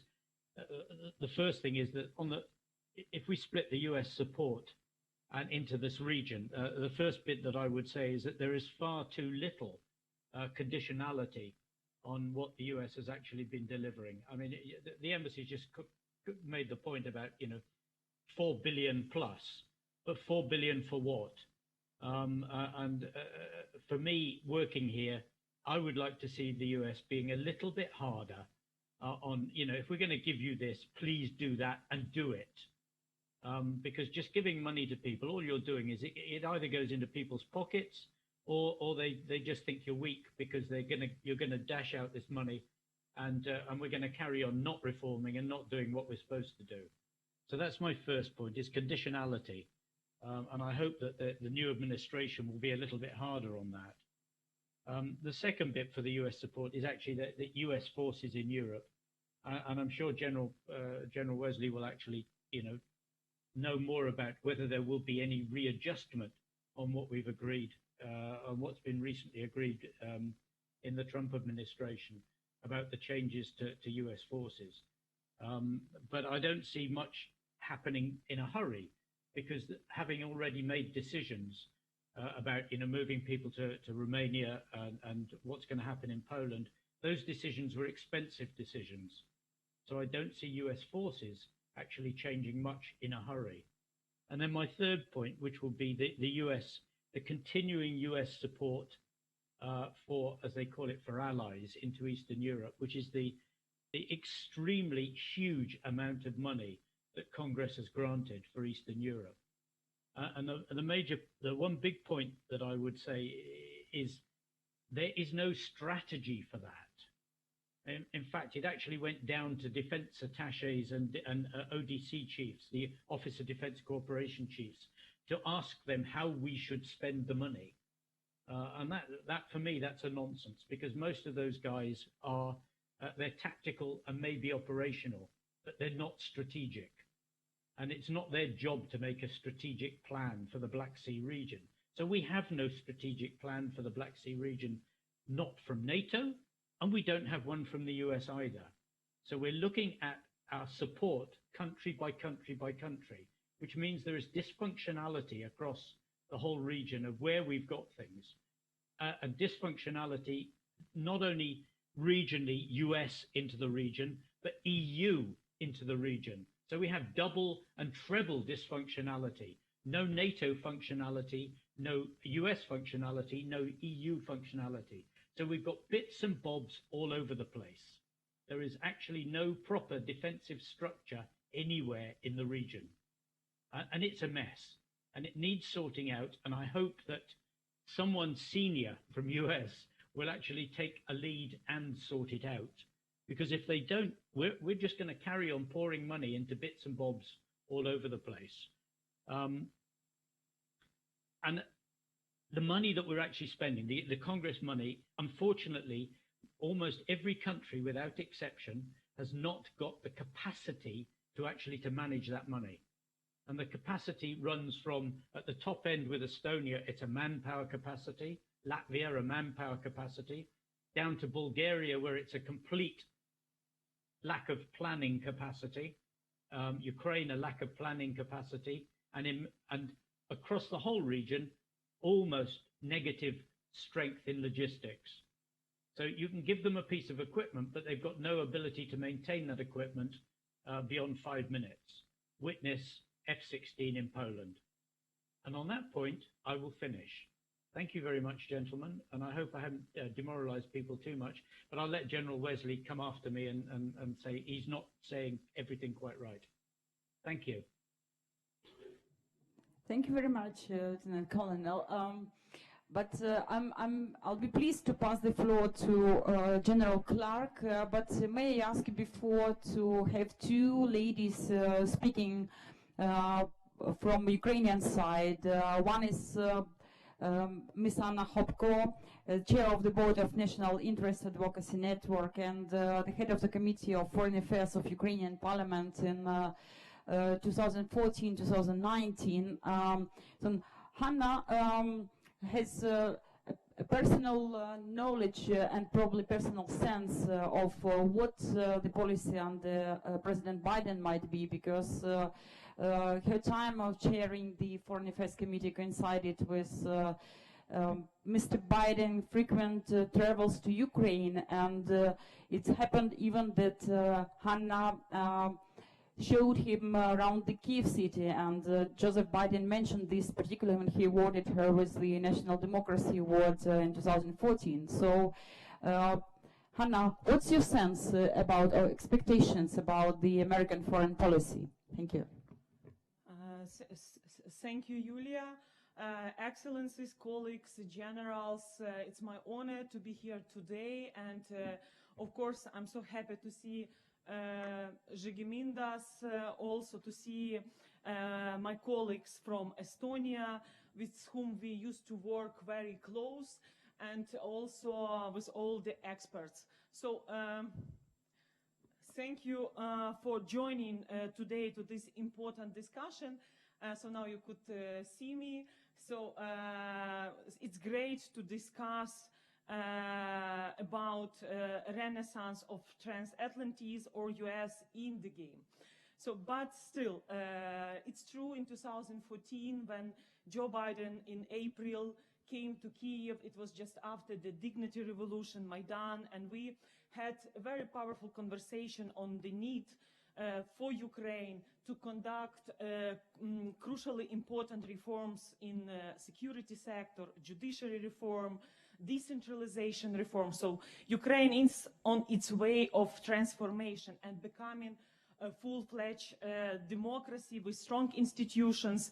And it's not easy because still oligarchs are very powerful and Russian agents working here. And so thanks for recent sanctions from the US administrations. But let me back to our conversations. And I would like to support what Žygimantas mentions, that we have to develop a strategy and to mobilize the nations. And I remember our discussion with Andrius Kubilius, and we used to travel to different capitals, convincing that Ukraine needs to receive so-called Marshall Plan for Ukraine.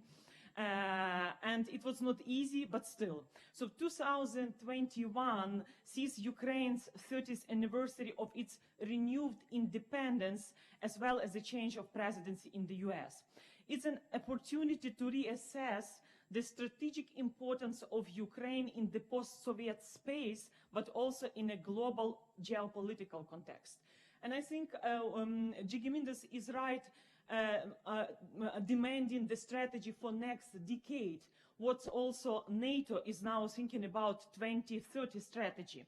Why it's important? Because this year is also will be the year, will be the 300th anniversary of renaming of the Grand Duchy of Moscow, Moscovia, as the Russian Empire by Peter the Great. By the way, favorite political leader by Mr. Putin. Why I'm mentioning this 300th anniversary of renaming Moscovia into Russia? So this is the way how Peter the Great has stolen Ukrainian history. And by this stolen the history, they activized their policy of grabbing the territories. And from Moscovia, then Soviet Union, now Russian Federation with occupation of Moldova, Transnistria conflict, then Georgia, and now Ukraine. This is why the success of Ukraine matters for the whole Eastern European region, and also a successful transformation of Ukraine is a nightmare for Mr. Putin. And I agree also today with Danniel Frid that we have to split Russian Federation and Russian society, and also Putin and Putinism, because I'm sure that stable, prosperous Ukraine, thanks to Western support and assistance, would bring security and stability in the whole region. And also it will demonstrate Russian citizens that transformation is possible and works. So I think it's really important that already State Secretary of the US, Blinken, told that the United States will continue to work with Ukraine to achieve its Euro-Atlantic aspirations. And I think that it's a window of opportunity for Ukraine within the presidency of Joe Biden to go further and after enhanced partnership to reach membership action plan together with Georgia. And this will be a very right response to Russian imperialistic behavior with the occupation. And now within the experts community, we are discussing about a special forum 30 anniversaries of renewed independence for post-Soviet republics, and how to bring these transatlantic countries, US, EU, Canada, UK, and NATO, talking about more security in this region and more military support. I'm happy that Mr. Mihайло Гончар mentioned situation in the Black Sea region and militarization of temporary occupied Crimea, which is also one of our priority, as well as the security independence with the Nord Stream 2, which should be finally stopped, and we have to forget about these issues. And I think that in the future, Ukraine could be considered as the trendsetter of democratic transformation, and it's our contribution, the same as Ukraine is a security contributor to European countries, and also by changing our security and defense sector. And today, Ukrainian parliament adopted in the first reading very important law reforming state security service, and also some changes in fiscal policy.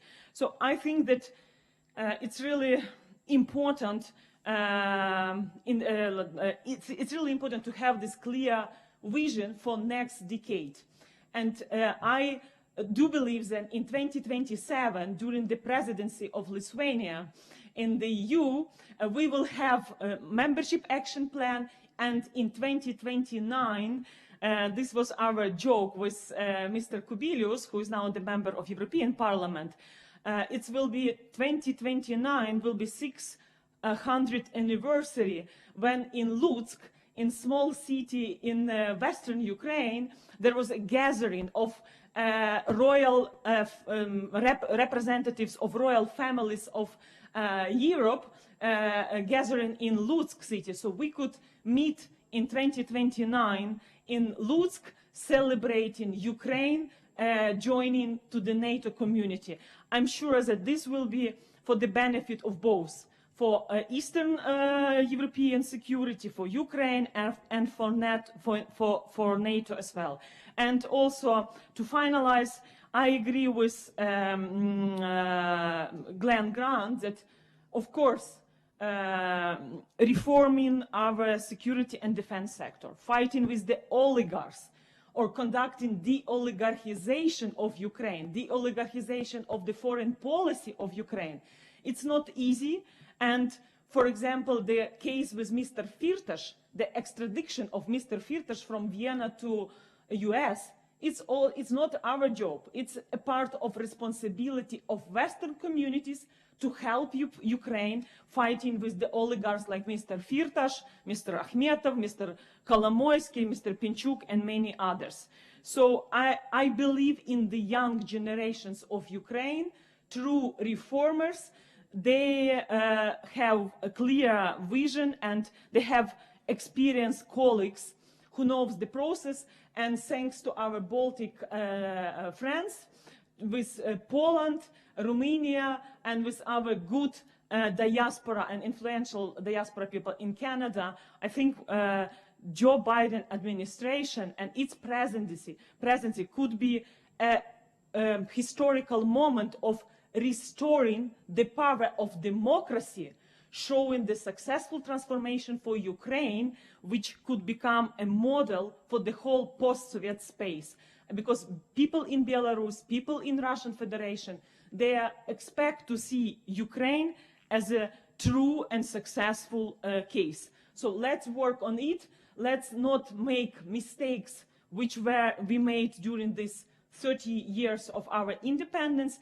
And let's remember this 300th anniversary of renaming Moscovia into Russian Federation, and these occupation policies that finally must be stopped in this decade by restoring territorial integrity and sovereignty of Ukraine. Thank you.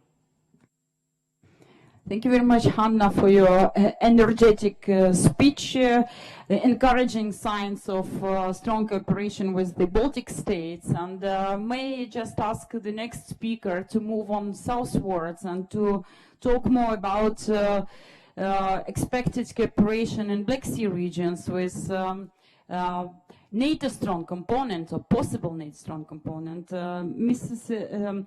Irina Verещук is the Deputy Chair of the Committee on National Security, Defense and Intelligence and Chair of Subcommittee on National Security for Верховна Рада of Ukraine. Irina, please, floor is yours. Thank you. Дякую. Найперше вітаю всіх учасників. Well, thank you. And of course, I would like to say hi to the participants, to the conveners, for the opportunity to share my thoughts with this very esteemed participants. Indeed, I agree with the previous speaker that today we have made an important step by approving in the first reading the draft law on the transformation of the security service of Ukraine, and members of the panel discussions, including Glenn Grant and others, helped us reform our patrol police, our territorial defense forces, the law on intelligence, already a law of Ukraine, but there are many others that we have to complete as we reform, and our ambition is clear. We want to reintegrate with EU and NATO, and of course we would like to become a US enhanced partner outside of NATO if there is any option. in view, our parliamentary committee is paying special attention to military technical cooperation with the transatlantic community. And that's something that I'd like to raise during my today's intervention. If I may, it is important to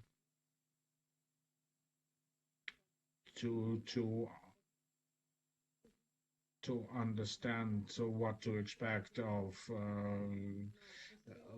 the incumbent's administration. We hope that Mr. Biden will help enhance transatlantic ties. We hope, and we are aware that there's a lot that we have to do. There's some homework we have to do. There are some commitments and obligations that we still have to honor and respect. Yes, some of the things have been done already, reported on what the parliament has done, but there are other things that we have to draft and consider and approve. Regarding military and technical assistance from US and our European partners, of course, we would appreciate more assistance in security and defense. We would be happier if our members of the military were offered training opportunities. I know that the Ministry of Defense is working, but I hope that further transformation, interoperability, and other things that that North Atlantic Treaty Organization could help us with will benefit Ukraine even more. I hope we would also like to become a priority nation for the defense surplus program. It would be very important for Ukraine. And of course, the being granted that status of special partner outside of NATO. EU assistance and US assistance would be very important for enhancing transatlantic unity. And I'm talking in particular about the Nord Stream 2 issue. We do hope that the political repercussions of this project would be important. Sanctions, well, they have been effective, and we hope that they will be in the future. The sanctions should probably be increased if we have to bear in mind the need to reinforce this transatlantic union. Black Sea. At our yesterday's meeting, we considered presentations made by a number of Ukrainian think tanks talking about increased threats in the Black Sea area. And I would like to take this opportunity to say thank you to all those who've contributed to those reviews. We know that the global tension in the area is increasing, and Ukraine having a substantial length of maritime borders is growing. The Russian military presence in the region, including the Black Sea, is something that should worry, and we are. Therefore, the need for even stronger cooperation between Ukraine, NATO, Ukraine, United Kingdom, and EU. I will probably be ending here, and thanks very much for the invitation to speak. Thank you. Thank you very much. It was quite refreshing and a bit encouraging, looking at you smiling once you talk. And then this would probably raise some hopes for optimism. But let's then try to listen to the generals, famous NATO generals. How would they assess the reality if we dwell from what Professor Ahmadi said, that one thing is what is written in paper and the other thing is what is reality. So General Clark, what is reality to all that we've just discussing? Thank you.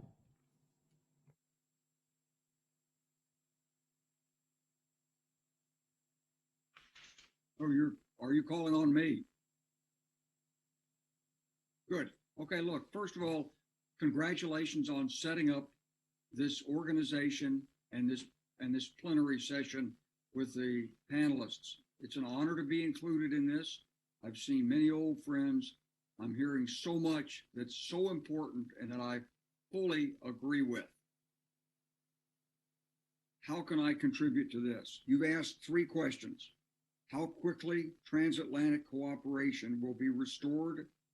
To what extent will Eastern Europe and Black Sea region be the focus of NATO? And will Russia reshape its strategy?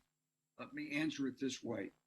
The Biden administration is going to be, I predict, moving very quickly to rebuild its relationships with the members of NATO and with NATO itself. Those relationships have frayed over 20 years. As Germany and France objected to the U.S. invasion of Iraq, they participated with the United States in Afghanistan. The United States in 2011 pivoted to Asia, at least that's what we announced. With the troubles in Ukraine and the Russian actions there, of course, this has been a big focus of the United States, and David is exactly right to say that the United States has never left and has maintained strong concerns even through the Trump administration. Yet, I want to say I am sensitive. I met with a group of European political leaders, former political leaders in New York at the last UN meeting, and they all asked for American leadership. Well, under President Biden, it's back. You'll be there with us. Tony Blinken understands this region extremely well. But what does this mean? It means, I think, that the United States must seek not only a stronger leadership presence within NATO, but NATO and the European Union must work more closely together. They must align their activities. The challenges we face today for security are not solely military. I agree that we have to have a military defense. This is important.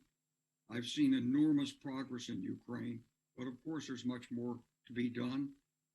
But the defense is only the shell. As Ambassador Frid said, the greatest threat is internal. This is the way Russia has traditionally worked and is continuing to work. So for Ukraine and the countries of Eastern Europe, for the United States, we have to understand that when we're dealing with Russia and with China, they're not operating with just military forces. They're using their economic power. They're using people who travel. In the case of China, every Chinese visitor is a potential agent of the Chinese government and will respond to the Chinese government. What did you see? How was their morale? What technology did you pick up? Blah, blah, blah. This is the way it works.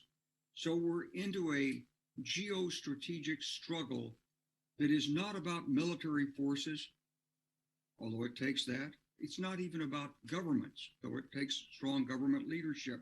It's really a struggle that engages the whole of society, and it has to be viewed in this way. Transparency, rule of law, absolutely critical. but we need in the United States a relationship with Europe, including old Europe, our traditional NATO allies, and Eastern Europe, our new NATO allies, partners, and I hope soon to be NATO members, Ukraine and Georgia, which is broader than military, broader than political concurrence. Let me give you an example. Russia wants to take over Syria's oil infrastructure, and Libya's as well, and have it financed by European banks. Now, does that make sense? Well, it makes sense economically for the European banks.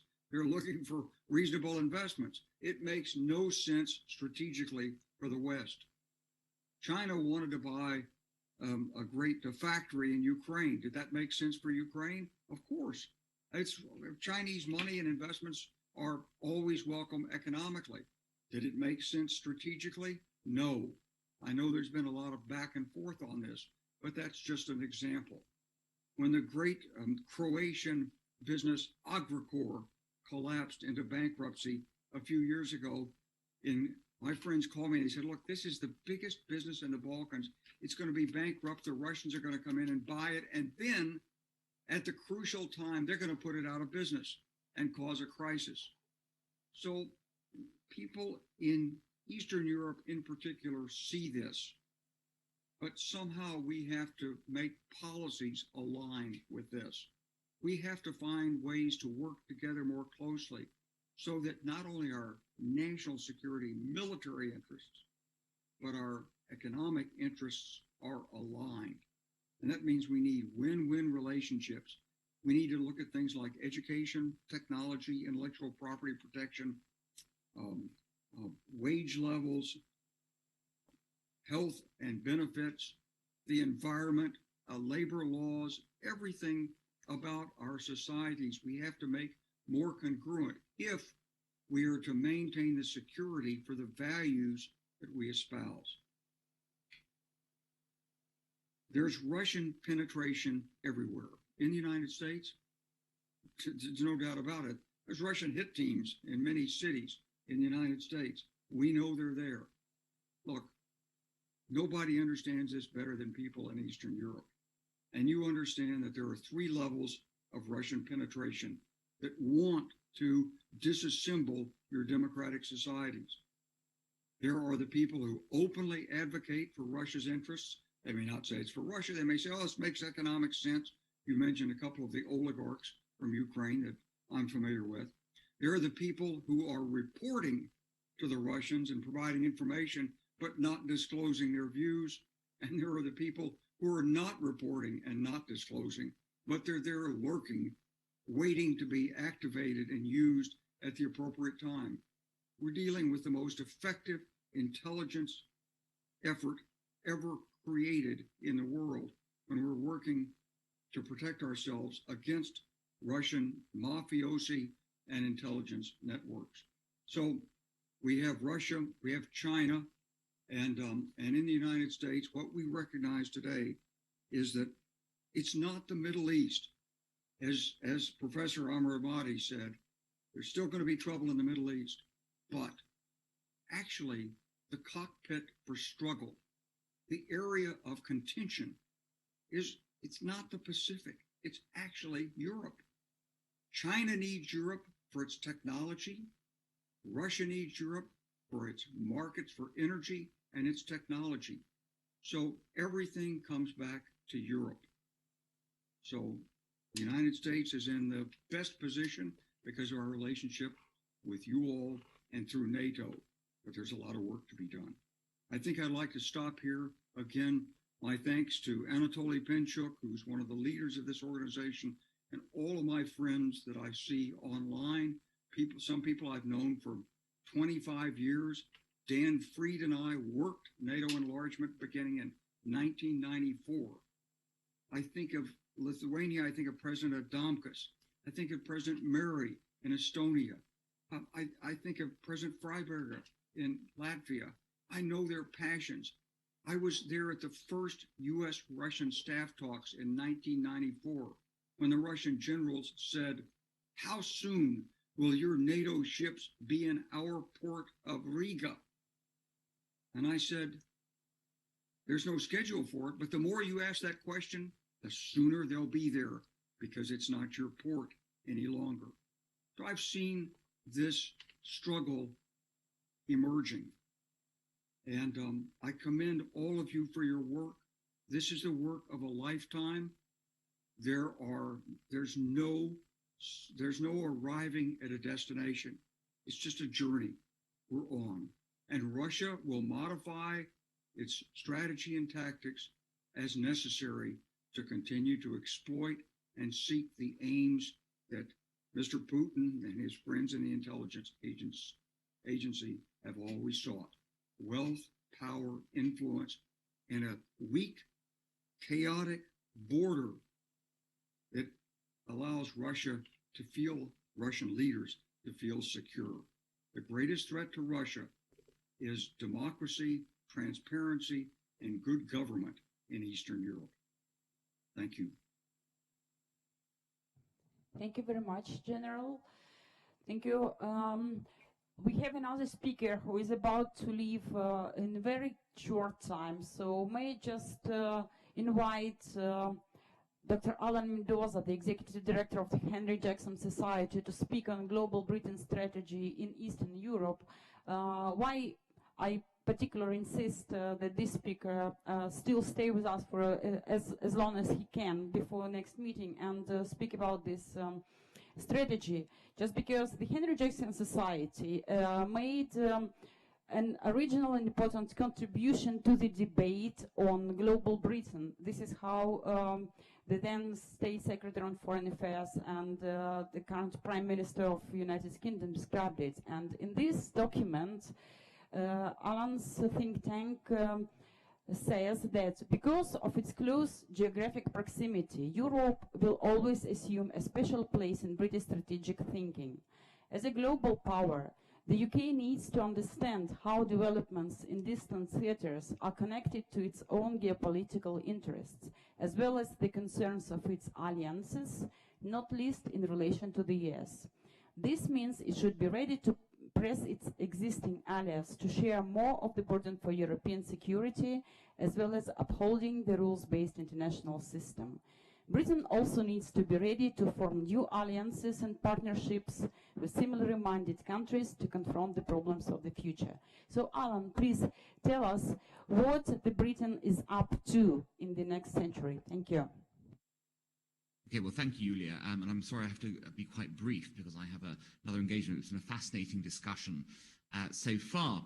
So very quickly, I'll look at two different issues. Firstly, how Brexit affects, I suppose, our foreign and security priorities, and secondly, what our renewed commitment to Eastern Europe is. And I suppose the good news bit is that it hasn't changed. We are still very interested in Eastern Europe, in Ukraine, in Russia, because we, of course, recognize that you need to have a safe and secure and prosperous whole continent of Europe in order to best deliver for the needs of Europeans. And that, of course, in the context of your neighbourhood there, of course, means primarily the security side, where the UK has long had an interest. But there's no doubt that obviously coming out of the EU means that we're refocusing a little bit in terms of trade. You've seen the trade deals changing over. I hope there'll be a trade deal with Ukraine soon as well, of course, in terms of looking at developing that in a much more ambitious way. And we've got some, obviously, but we need to go a lot further with such an interesting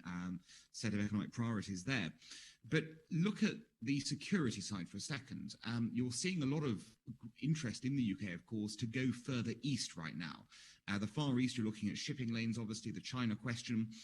It's worth bearing in mind that the Royal Navy's Carrier Strike Group is going to be setting sail for the Indo-Pacific very shortly, in fact, and it's going to sail through the contested South China Sea as, I suppose, a show of strength for all those nations keen for freedom of navigation and support in that way in order to have that rules-based order that you were talking about, Julia, when you introduced this sort of subject.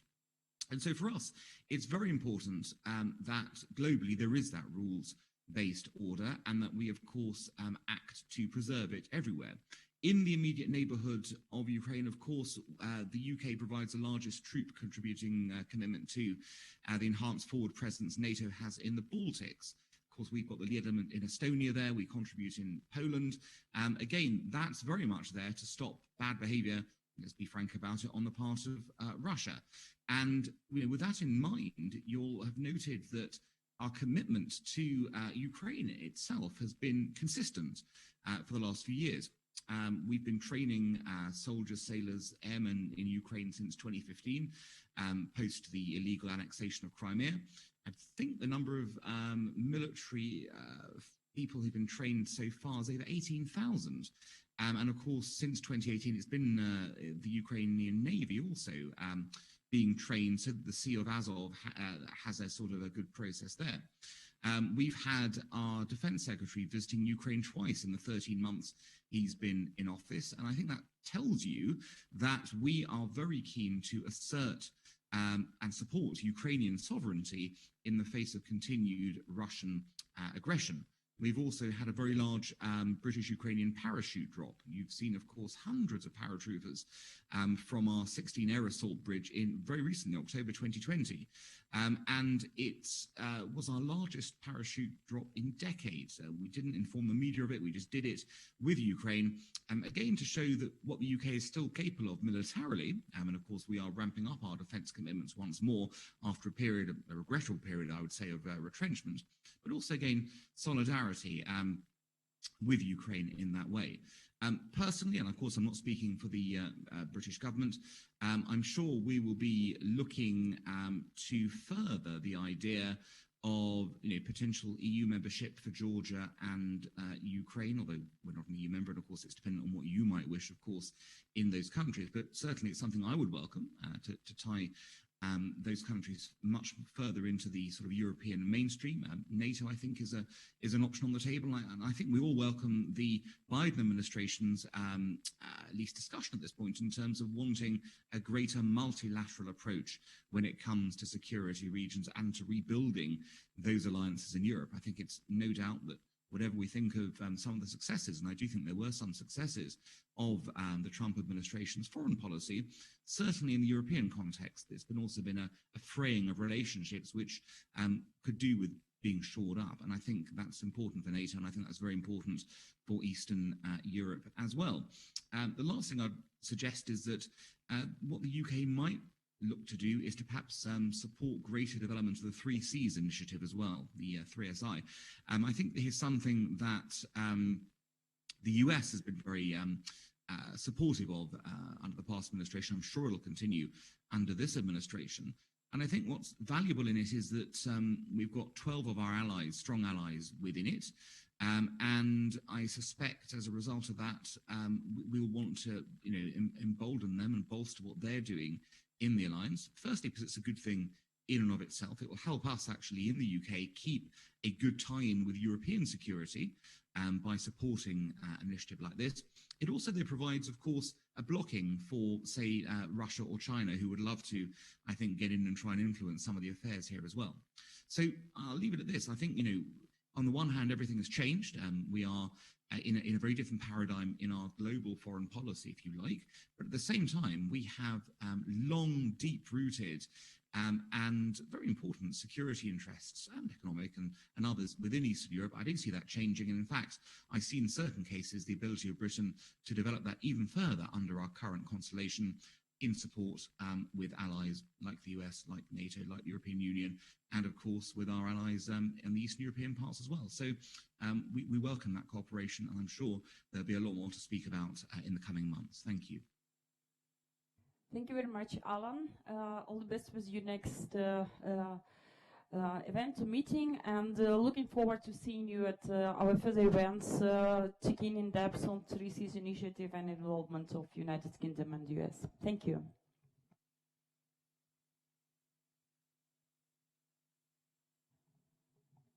Okay, our next speaker is supposed to be Marco Michelson. Are you here? Lovely. Thank you very much, Marco. We've just finished on the idea of 3Cs initiative and UK's involvement in that. Can you just give us your views and sense from the Baltic point of view? Is it a sort of feasible sub-regional alliance, if you wish? And as Alan said, this could be like a stop or preventive block to stop China or Russia exposing its influence in Eastern Europe. What's your guess? Thank you very much indeed. It's a pleasure to be with you. As I understand, our conference time is off. Actually, I try to be very, very short because my next schedule is up soon as well. So it's actually answering to your question. I would not look forward for new alliances. I would look forward to alliances which really work and matter for Russia or for China as well.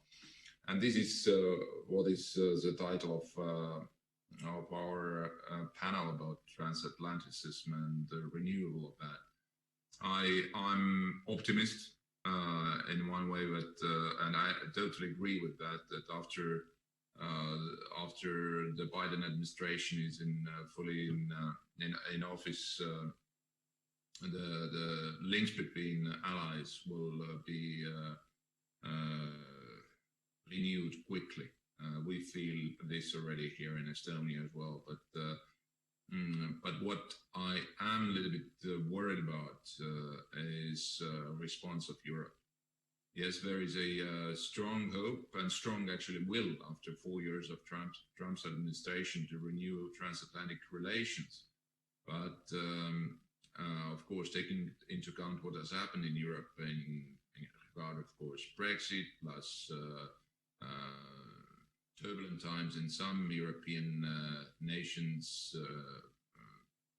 actually also partly in the United States as well, that we all looked forward to have Americans back as leaders of the democratic world. So it's, if we argue and talk about how important is democracy as a deterrence against authoritarianism posed by Russia or China, is that we argue that Ukraine, Belarus, Moldova, other countries must become strong and stable democracies. But I guess first time we have to look into mirror, or number of Western societies actually must look into mirror and say, is our own houses are in order.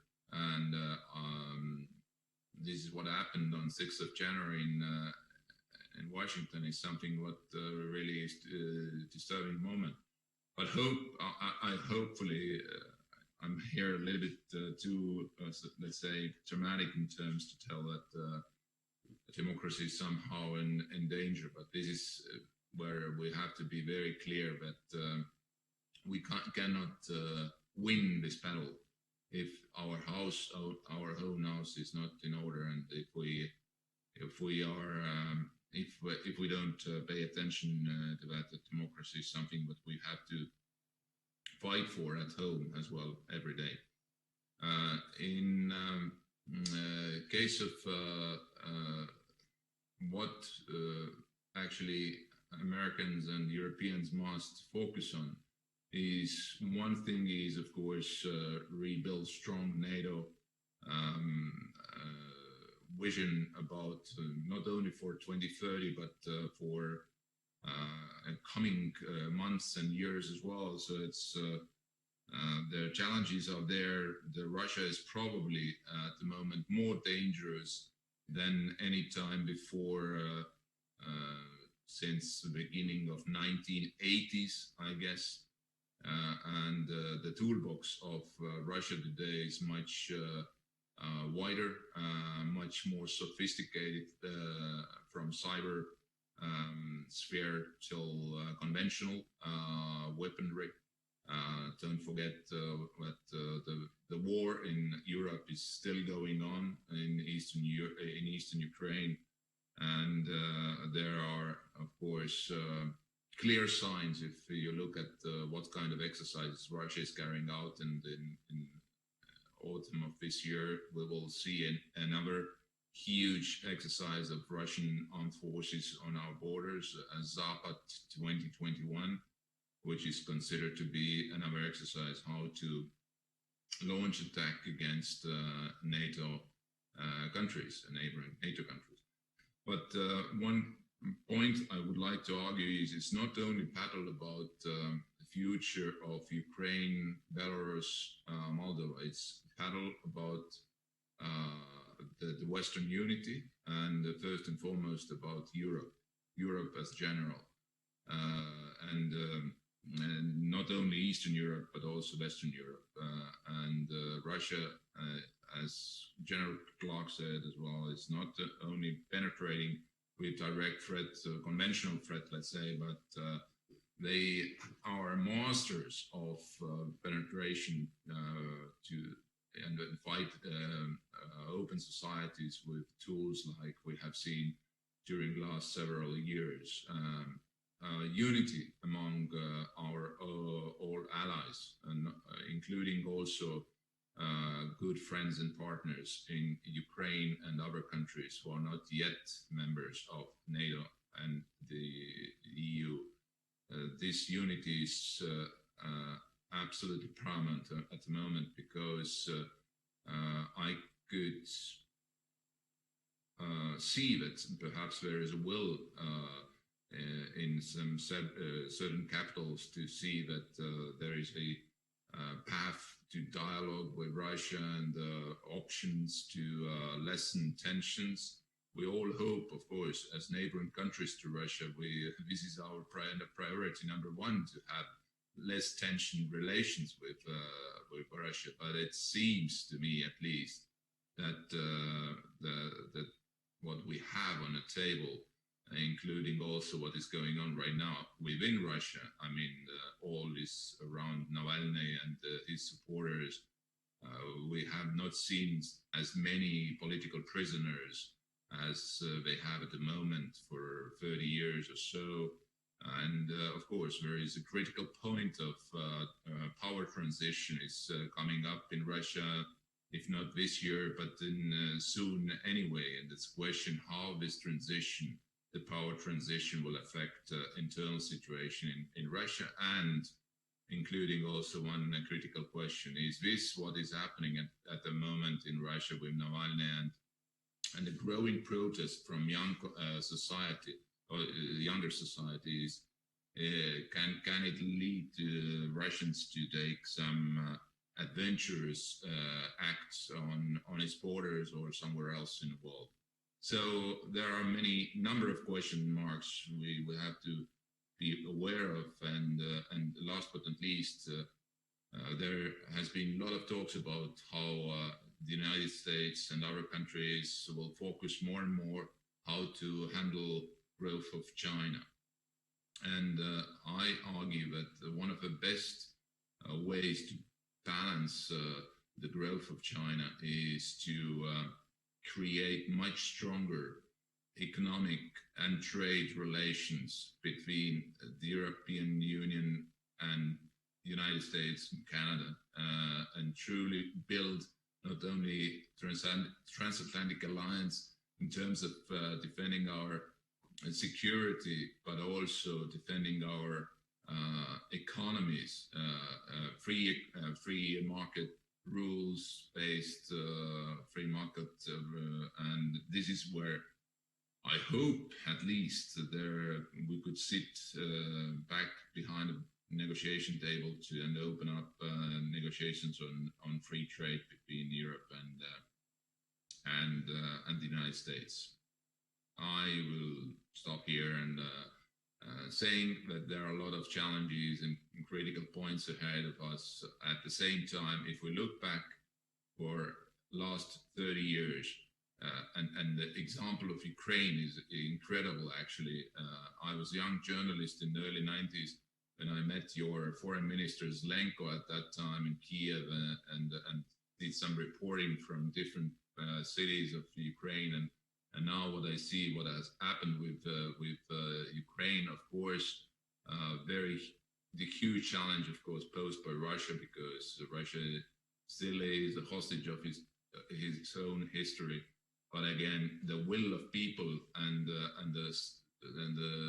understanding among it's not only the question of few among your elite, but also what happened in 2014 and Maidan turned definitely the people's mind around, and this is something what is great value of democracy and plural society, and this is what at the same time is happening, I'm more than sure, in your neighboring country, or our neighboring country, Belarus as well, because a couple of days ago when I met Svetlana Tsikhanouskaya here in Tallinn as well, is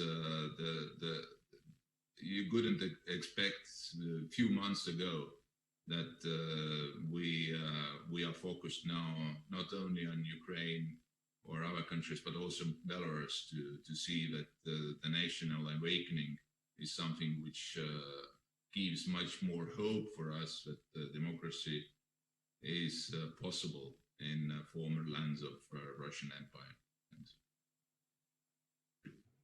Thank you very much, Mr. Mickelson.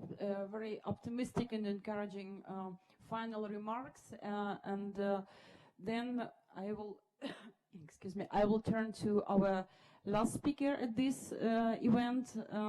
Timothy, you bear high responsibility for leaving us with the sense of optimism or pessimism, because I asked you to reflect on the issue, should we expect more disintegration in Europe and resort to sub-regional security alliances of a mixed nature, or, as most of our speakers today called for, more solidarity and unity in Europe, whether it's feasible at all? Thank you.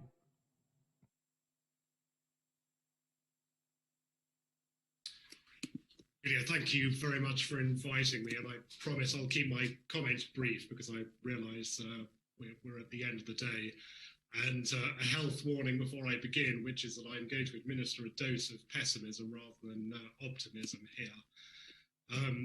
I've been asked to talk about the disintegration of Europe and its consequences for security in Eastern Europe, which is a big topic to get through in 5 or 6 minutes, but I will offer a few brief thoughts.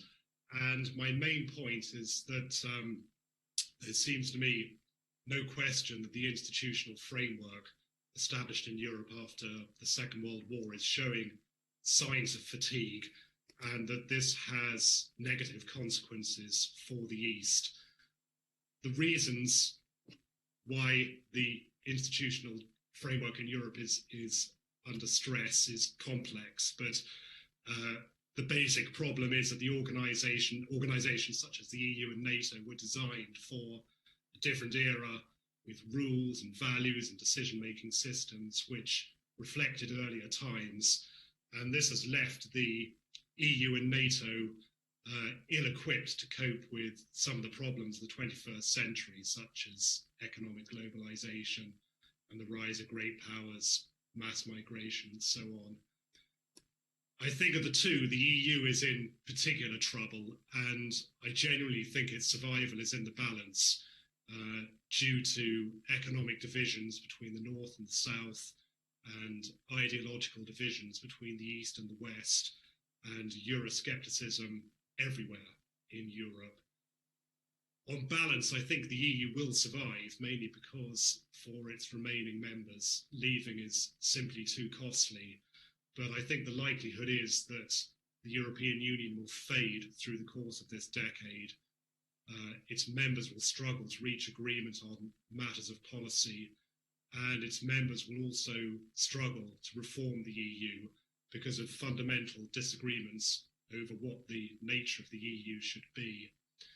And in this context, I see politics moving elsewhere, either to the national or the regional level, for which this vaccination crisis that we've been observing over the last couple of weeks in Europe is likely to be illustrative.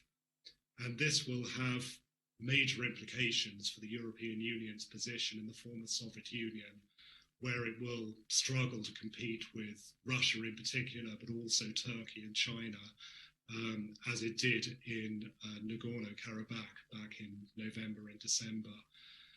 And from the American perspective, there's no guarantee that they'll be able to leverage the prospect of European integration as a way of anchoring Ukraine and other parts of the former Soviet Union to the West. Then there's NATO, which is beset by similar divisions, although I am more optimistic about the organization.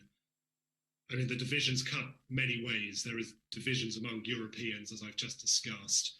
There is the growing division between the United States and some Europeans. I emphasize some.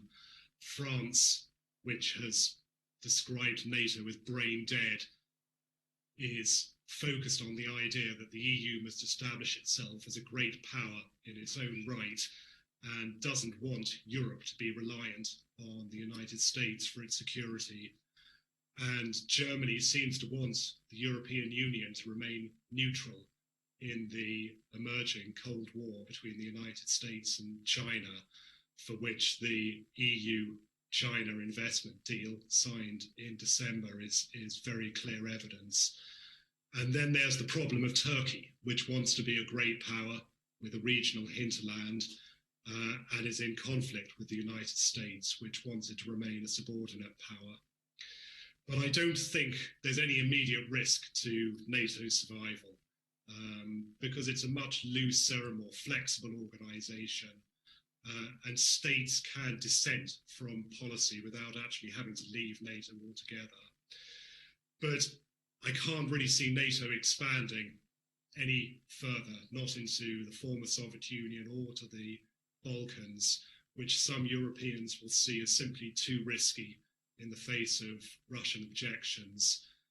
And I also think NATO's utility will be limited in the Ukrainian context to those who are willing to confront Russia on its western border, which is some NATO states, but emphatically not all of them. So in this context, I think if the United States does want to contain Russia, this implies the need for new alliances in Eastern Europe, whether they're formal or informal. The natural inclination of the United States will be to use NATO as much as it can. It obviously has the virtue that it exists. It's the United States anchor in Europe. But to the extent that the United States can't achieve its goals through NATO, it will need new alliances which link NATO members such as Poland and Romania to non-NATO members such as Ukraine and Moldova. In effect, a 21st century version of the old concept of the intermarium. And more distantly, NATO, or whatever alliances emerge in Eastern Europe, will also link the United Kingdom, very much as Alan Mendoza described, will link the UK to Eastern Europe because of its instinctive wariness of Russia, its good relationship with the Eastern Europeans, and its proximity to the United States. And I'll finish with one major caveat, and here I endorse comments made earlier by the professor, which is that the United States will be focusing primarily on the question of China from now on, and the question of Russia in Eastern Europe will inevitably be subordinate to that overarching question of how to manage the rise of China. And I think Russia is potentially a swing state, which can be part of the Chinese coalition against the United States, or it can remain neutral in this emerging contest. And the United States will certainly have to think hard how it wants to manage Russia, given the overarching goal of containing China.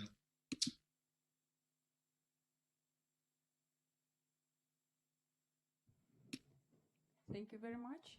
Tim, have you finished? Yeah. So your predictions are quite gloomy, but probably in order not to finish on the pessimistic note, let me wrap up this event with the promise that we will definitely zoom in all these aspects and different elements that were raised today at this extremely extended and well presented, really international round table. But next time we promise to manage the time allotted to speakers and the number of speakers at one event to a minor group in order for them to get involved in the real discussions, because all the issues are quite active and still be on the agenda for another decade. Thank you very much for all your patience, interest, and stay with us. Thank you.